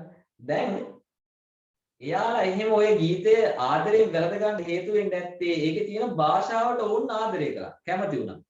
ඒ වගේ මේ 550 ජාතක පොතේ අපිට තියෙන උම්මංග ජාතකයේ සතර කම්මන්ත්‍රණය මේ තරම් ලස්සන වෙලා තියෙන්නේ ජාතක කතා කරුවා යොදාගත්තු භාෂාව හින්දා. මේ වගේ විචාර වලට අපි ලියන හින්දා මෙහෙම කියන්නේ නැත්තම් මේ භාෂාව විලෝදයක් ඔයාලට තේරෙනවද? තේරෙන්නේ නැහැ. හැබැයි මේ තියෙන්නේ පුතේ වියත් භාෂාවක්. භාෂාව සරල නෑ වියත්. ඉස්සර හැමෝටම අකුරු බෑනේ. අකුරු කියවන්න බෑ. අකුරු ලියන්න බෑ. වැඩිපුරම පුළුවන් උනේ පන්සලේ හාමුදුරුවන්ට. පන්සලේ හාමුදුරුවෝ මොකද කරන්නේ? මේ වාගේ බණ කතා පොතක් අරගෙන අර අකුරු බැරි කටියට රැස් වෙන්න කියලා හයියෙන් කියවනවා. අපි ඒකට කියනවා ශ්‍රුති ගෝචර භාෂා ශෛලිය කියලා. බණ කතා ශෛලිය කියනවා. ශ්‍රව්‍ය ගෝචර ශෛලිය කියනවා. ඒ කියන්නේ අහන් ඉන්න ප්‍රිය ශෛලියක්. අර මේක කියවීමේ ආකාර දෙකයිනේ. ශබ්ද නගා කියවීම නිශ්ශබ්දව කියවීම. ඒකේ ශබ්ද නගා කියවීම තමයි ඔය කියන්නේ. ඒක එහෙම තමයි කියලා තියෙන්නේ. දැන් ඕක ඇතුලේ පුතේ භාෂාව භාවිතා කරලා තියෙන ආකාරය ලියන්නයි තියෙන්නේ. එකක් තමයි උපමා භාවිතා කරලා තියෙනවා. කෙටි වෙකි දිගු වෙකි තියෙනවා. දෙබස් තියෙනවා. දෙබස් සංවාද අර තිබුණේ. ඒවා තියෙනවා. උපමා රූපක තියෙනවා. එතකොට සත්සම්වදන් භාවිතය තියෙනවා. හරි. ඔව් තත් සංවදන් ඒවා තියෙනවා. ඔය තත්සම තත්භාව නිෂ්පන්න අනුරූප වචන ඒවා උසස් කරලා තියෙන්නේ. හැබැයි අපි මේවත් මෙතනත් කතා කරමු. ගැටලුවක් නැහැ. සාමනාත් තියෙන්නේ. හරි ඔය ඇති. දැන් කෙනෙක්ට හිතෙන්න පුළුවන් කොහෙද සර් මෙව්වා තියෙන්නේ? උපමා කොහෙද තියෙන්නේ? ගන්නේ කොතනින්ද? කෙටි වැකි කොතනද මේ කතාවේ තියෙන්නේ? දිගු වැකි කොතනද තියෙන්නේ? තත්සම රූප මිශ්‍ර භාවිත ශෛල කොතනද තියෙන්නේ? නාට්‍ය රූපේ දෙබස් භාවිතේ කොතනද තියෙන්නේ? නේද? අන්න එහෙම හිතෙන්න පුළුවන්. මම පුතේ මේ ටික දෙනවා. හරිද? භාෂා භාවිතයට අදාළ ඔන්න ඔය කියපු පොයින්ට් වලට අදාළ උද්දෘත ටික දෙනවා. ඒ දුන්නාම ලියන්නේ කොහොමද කියලා හිතෙනවනේ. දැන් ඒව සර් දුන්නාම අපි කොහොමද ලියන්නේ? ලියන්නේ මෙහෙමයි. මේකට පුතේ මම දෙන ඔක්කොම ලියන්නේ අවශ්‍ය උදාහරණ ගන්න පමණයි ලියන්නේ. උදාහරණ 3යි නම් අහලා තියෙන්නේ මේක 10 ලකුණු 10ක් හම් වෙන ප්‍රශ්නයකට නම් උදාහරණ 3යි දාන්න ඕනේ. මොකද්ද? එකක් පොයින්ට් එකක් ගන්නවා කෙටි වැකි භාවිතා කරලා තියෙන ආකාරය. එහෙනම් ඒකට ලියනවානේ. එසමෙහි උත්තර පංචාල නුවර අර මුල පටන් ගන්න හරිය තියෙන කෙටි වැකි. අන්න එතනින් උදාහරණයක් දාලා ඊයත ආකාරයේ කෙටි වැකි භාවිතා කිරීම තුළින් 550 ජාතක කතා කරුවා තම උම්මංග ජාතක කතාව තුළ භාෂාව ඉතා විචිත්‍රවත් ආකාරයෙන් භාවිත කිරීමට සමත් වී ඇති ආකාරයේ මනාව පෙන්눔 කරයි. ඒ තුළින් ගම්‍යමාන වන්නේ කතාව තුළ භාෂාව කෙරෙහි පාඨකයා අඳබැල් දැමීමට 550 ජාතක කතා කරුවා සමත් වූ ආකාරයයි. ඉතින් මේවා විස්තර කරගෙන යන්න තියෙන්නේ. හරි සරලයි. ඊළඟට යනවා ඔබ විස්තර කරාට පස්සේ දෙවැනියට අපි උපමා රූපක භාවිතය ගමුකෝ. උපමා රූපක භාවිතය අපිට කෙලින්ම හම් වෙනවා. ඊළඟ පොයින්ට් එකට යන්න මණ්ඩලයෙන් යදනා කෙනෙකුන් මෙන් හරි. අන්න මතක තියාගන්න ලේසි මේක නේද? මතක තියාගන්න ලේසි මේක සාල් එක ලාලා පාදර බාන කෙනෙකුන් මෙන් නේද? ඊට පස්සේ ඕකේ තව තියෙනවා දණ්ඩෙන් ගසන ලද ආශිර්වාදයක් මෙන් කියලා. මහුල් වෙන නුදුන්ගණයක් සීසරස හරියට හරි. ඔක් කරක්සේ දික්කු කර ඇතිව කියලා. ඉතින් ඔය උපමා. ඉතින් පුතාලා ඔය උපමා ටිකක් දාලා ඒවට අදාළ ඒ විස්තර ටිකක් දාපුවාම හරියටම හරි. දැන් උපමා භාවිතයට ගන්නව නම් පුතේ ලියන්න හොඳම තැන තමයි සාල් එක දාලා කියන එක. හොඳද? මොකද ඒක විස්තර කරන්න පුළුවන්. දැන් ඊළඟට දාන්න මෙහෙම.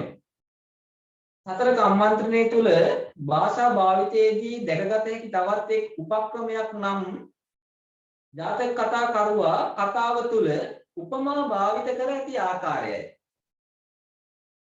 ඊ එක් අවස්ථාවක් ලෙස හේවට්ට බමුණ අලුයම පිබිද තුලනී බක්මදත්ත රජුරුවන් සමග සතර කම්මන්තනේ කිරීමට මඟුල් සල්ලු වෙනට ගොස් සල්ගස පාමුල සිටි අවස්ථාවේදී මහෝසතපතිතුමාගේ චරිපුරුෂයෙකු ගිරාපෝතකයා විසින් එම සතර කම්මන්තනේ අසා නිමවා හේවට්ට බමුණා හිසට වර්චස් පිටක් කෙළු ආකාරය පාඨකයාගේ මුවගට සිනහවක් නම්වන ආකාරයට භාෂාව භාවිතා කිරීම තුළින් උපමා අලංකාර යොදාගෙන එය තවත් විචිත්‍රවත් කිරීමට සමත් වී ඇත්තේ පාඨකයාගේ සිත තවදුරටත් කතාව කෙරෙහි ඇද බැඳ ගන්න ආකාරයෙන් කියලා මෙවුවා නිකන් ඉතින් කියාගෙන වමාරගෙන යන්න තියෙන්නේ.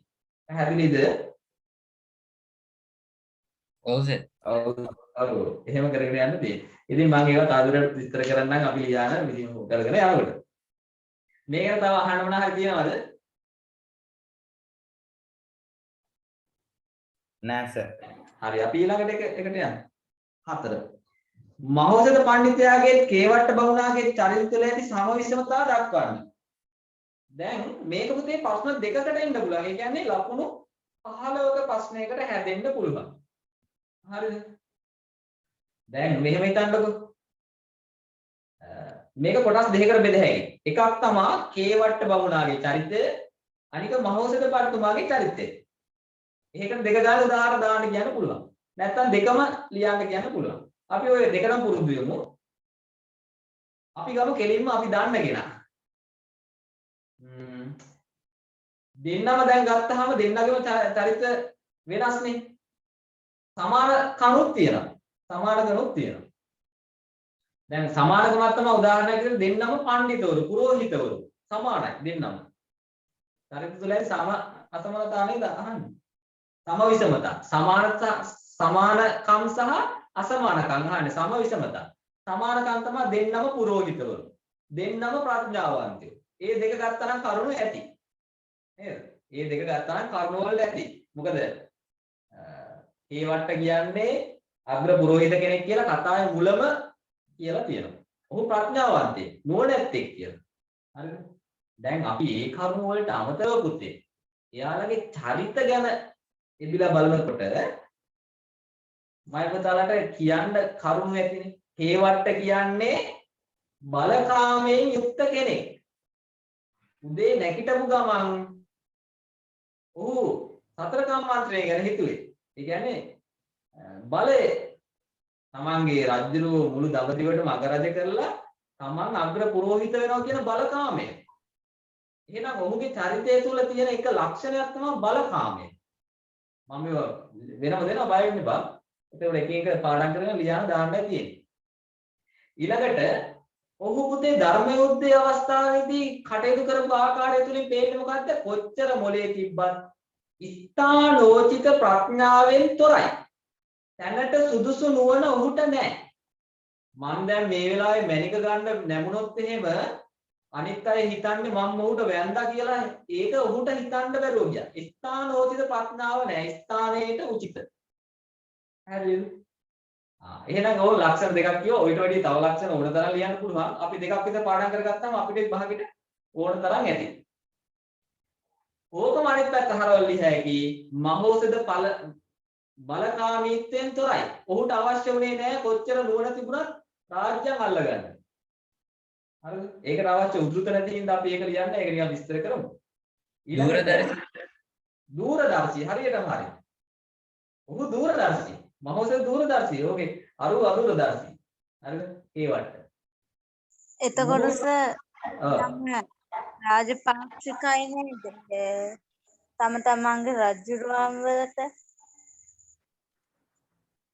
පුතේ මට චුට්ටක් ඒක ඇහුන්නේ සර් පක්ෂය කියලා කියන්නේ අය කියන්නේ රජුරුවන්ට පක්ෂ වැඩ කරනවා දෙන්න සමානකමක් විදිහට එකක් ගන්න පුළුවන් කියලා යන්නේ.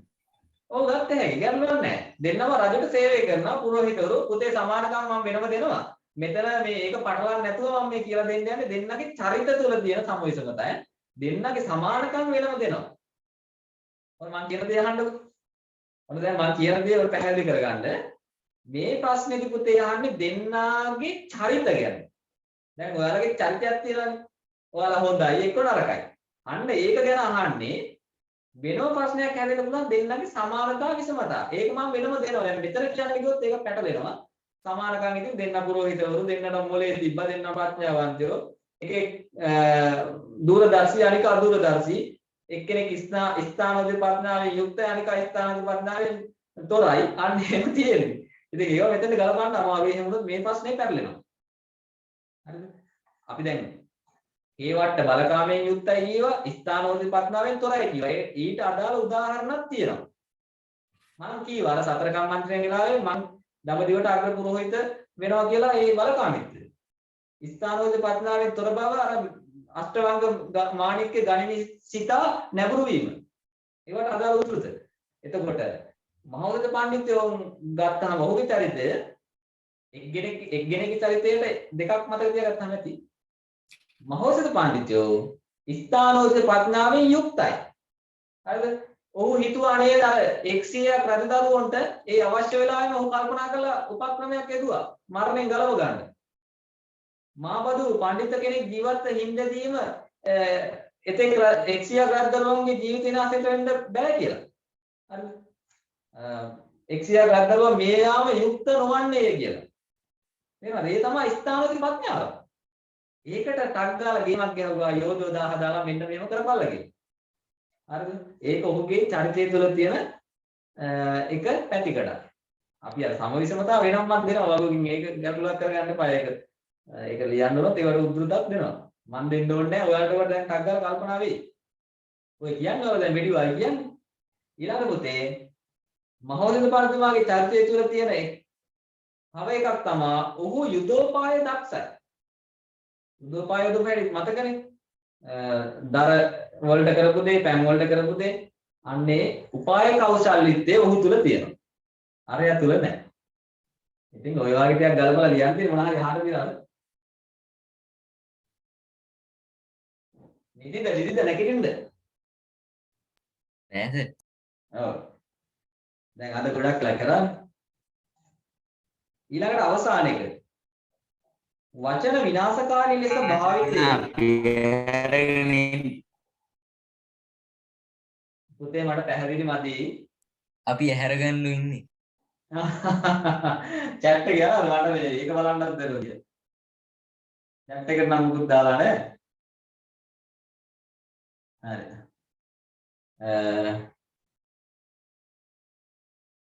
හරි ඊළඟට උදේ වචන විනාශකාරී ලෙස භාවිතයෙන් සමාජයකට විය හැකි හානි පාඩමැසුරෙන් විමසන්න.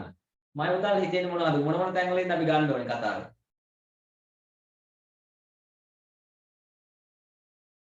දැන් මේක කියන්නකො කතාවේ වචන විනාශකාරී ලෙස යොදවන එකම එක තැනත්ත කවුද? චරිත කවුද? ඒවට කේ වට්ටය යන්නේ. එහෙනම් කේ වට්ටයට අදාළ තැන් ටිකයි මතක් කරගන්න තියෙන්නේ.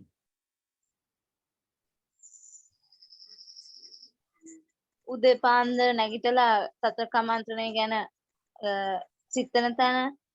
ඔව් ඒ හිතන තැන ඉඳලම ලියයි. එතකොට විශේෂ රජවරු මරන්න සතර කමන්ත්‍රණය කරන තැන. අන්න හරි. එකක් තමයි ඔහු උදේ පාන්දර නැගිටලා කුණු කෙල පිටින් තමන් අග්‍ර පුරোহিত වෙනවා කියලා හිතපු එක. මෙච්චර කට්ටියක් මරලා. ඒක ගිහිල්ලා රටේ රජුරවන්ට කියපු එක. වචන විනාශකාරී පාවිච්චිය. ඊට පස්සේ ඒ තුලින් ඔහු බලාපොරොත්තු වෙච්ච දේ මෙච්චර ගාණක් මරලා මෙහෙම කරනවා කියලා ඒ කියවපු එක. හරිද? හරිද? ඊළඟට යුදෝපාය යෙදීමට ඔහු යොදපු උපක්‍රම ටික. වචන විනාශකාරී ලෙස භාවිතය. හරිද? ඒ වයින් දෙකක් විතර මතක තියාගත්ත දෙකක් හරි තුනක් හරි මතක තියාගත්තා නම් ඇති. සාමාන්‍යයෙන් ওই ප්‍රශ්නේ නම් එන්නේ නැහැ. ඕක ඇවිල්ලාම නැහැ මේ වෙනකන්. ඉස්කෝලේ වල ගුරුවරු ඕක නම් ගන්නන්නෙම නැහැ. ඕක තියා ඉතින් ගොඩක් දේවල් කියලා දෙනවා අඩුයිනේ. මෙතන පුතේ හරියට කල්පනා කරොත් මේ ප්‍රශ්නය ඒ වගේ අවස්ථා ටිකක් තමයි ගන්න තියෙන්නේ. හරිද? එහෙම ටිකක් තමයි ගන්න තියෙන්නේ. ඊළඟට දැන් මම ඊළඟ දවසේ කියලා දෙනවා කොහොමද සාර්ථකව ਵਿਚාරයක් ලියන්නේ කියලා. දැන් එකක් අපි කතා කරලා තියෙන්නේ කොහොමද ඔය තියෙන කරුණු අපි ගල්ප ගන්න හරියට ਵਿਚාරයකට. ඒක චුට්ටක් මම විනාඩි 10කින් විතර පැහැදිලි කරලා දැන් දැනටමත් ඔයාලා ලියන්න දන්නවා. ඔබ දැනටමත් ලියලා තියෙනවා. මම දැකලා තියෙනවා ලස්සනයි. ඔයාලා දක්ෂයි. මම ඊට පස්සේ කරනවා ඊළඟ ඉරිදා බුත්තිලේ. හරිද? ඒකෙත් අපි ඔය කතා කරනවා. ඉක්මනට කතා කරනවා. මොකද මම ඔයාලට පස්සේ විචාර මම දෙනවා. එකක් දෙකක්. මොකද ඒ තාමත් විචාරයක් හරියට ලියා ගන්න බැරි දරුවන්ට ඒවා උපකාරයක් වෙන්න. එහෙම නැත්නම් වෙන දෙයකට නෙමෙයි. විචාරයක් කවදාවත් තව කෙනෙක් දෙන එකක් ලියන්න එපා. ඔයාලගේ අදහස් දාලා ලස්සනට ගලපලා ලියන්න. හැබැයි උද්දෘත එක වෙන්න ඕනේ. හරි නේද? ඊළඟට දැන් නම් නිදිමතත් ඇති මම මේ ටික කියන්න ඕනේ. මම පාඩම් කරන කාලේ මම සාමාන්‍ය පෙළ නම් මම පාඩම් කරේ නෑ. මම පන්ති ගියෙත් නෑ. උසස් පෙළ ගිහිල්ලත් නෑ. ඒ අපේ කාලේ හැටි පුතේ. හරිද? ඔයාලා දැන් වෙනස්නේ. පාඩම් කරන්න. හැබැයි පොත්වල ගෙවෙල්ලිලා ඉන්න එපා. චූටි කොටසක් හරි පාඩම් කරගෙන ඒක ඔළුවට දාගෙන ඉන්න. එහෙම නැතුව උදේ හවස පොත් එක්කම එල්ලීගෙන ඒවා ඊට පස්සේ මතකත් නැහැ ඔළුවට යන්නෙත් නැහැ. චූටි කොටසක් මෙන්න මේ වගේ ගත්ත දවසකට ඒක පාඩම් කරා ආයෙක චුට්ටක් මතක් කර කර ඉන්න. හොඳම දේ ඒක තමයි. නැවත ආවර්ජනය කරනවා. ඒක තමයි හොඳම දේ. ආයෙ සතියක් විතර යනකොට ආයෙ අමතක වෙනවා. ඒ නිසා ආයෙ සතියකින් විතර ආයෙ මතක් කරනවා. චුට්ටක් හරි දෙයක් අමතකයි නම් ආයෙ බලනවා. එහෙම තමයි කරන්නේ. එකම හොඳම ක්‍රමය ඒක. ඔය කියන තරම් පාඩම් කරන්න අවශ්‍ය නැහැ. මම අර දෙයක් කියලා දුන්නා නම් ඒක හෙට අනිද්ද දිහාට ආයෙ බලන්නේ නැත්නම් අමතක වෙනවා. ඒක තමයි ක්‍රමය. චුට්ටක් ඔය පෙරලා බැලුවා මතක තියාගත්තා. හරිද? ෂෝට් නෝට් ගහගන්න. දැන් මේ වගේ කෙටි ප්‍රශ්න මම මුකුත් දෙන්නේ නෝට් එක. මොකද ඒකේ අවසානයේ ටියුට් එකක් දෙනවා. ඒ නිසා ඒක කරුවක් නැහැ. කවුරුත් ඒවා ලියන්න ඕනේ නැහැ. මොකද ඔළුවේ තියාගන්න. හරි නේද? එහෙනම් තමන්ගේම කියලා ගමනක් යන්න ඉස්සරහට තව සාමාන්‍ය පෙළ පාස් වෙලා විශ්වවිද්‍යාලය යන්න ඕනේ උසස් පෙළ පාස් කරලා. ඒ ගමනට හොඳ ටාගට් එකක් තියාගන්න. දැන් අපිට පේපර් ලේසිවිද පේපර් මේ සැරේ? මොකද පුතේ? දැන් අපිට මේ සැරේ පේපර් දෙද්දී පේපර් ලේසි වෙයිද? නෑ එහෙම කරන්නේ නෑ. පේපර් ලේසි වෙන්නේ නෑ පුතේ. පේපර් එකකින් අමාරු කියලා හිතුත් නෑ. පේපර් අමාරු නෑ. මොකද උගන්නනේ ඔය දැන් ගණිතය වගේ ඒවා නම් අමාරු කර හැකියි විද්‍යාව වගේ. සිංහල අමාරු කරන්න බෑ. සිංහල කොහොමද ටිකක් අමාරුයි. සිංහල අමාරු කරගන්න කියලා එකක් කරන්න බෑ. මොකද තියෙන සිලබස් එක අපි හරියටම ඔළුවට දාගත්තොත් ඕන තැනකින් ඕන විදිහකට අහුවම ලියන්න පුළුවන්. මොකද මේක නැතිව බෑනේ. තුන්වෙනි වාරය විභාගයේදී ඇයිනේ. ඔව් බලමු. කොහොමද අපි පේපර් ලියලා පුරුදු වෙමු. එතකොට හරි. එහෙනම් සුවබර නිින්දකට යන්න හැමෝටම මම ප්‍රාර්ථනා කරනවා ෂෝක් එක නිදා ගන්න ඔය කියපුවත් මතක් කරගෙන හැමෝටම එහෙනම් සුබ රාත්‍රියක් ප්‍රාර්ථනා කරනවා. අද නතර කරමු. ආයුබෝවන්.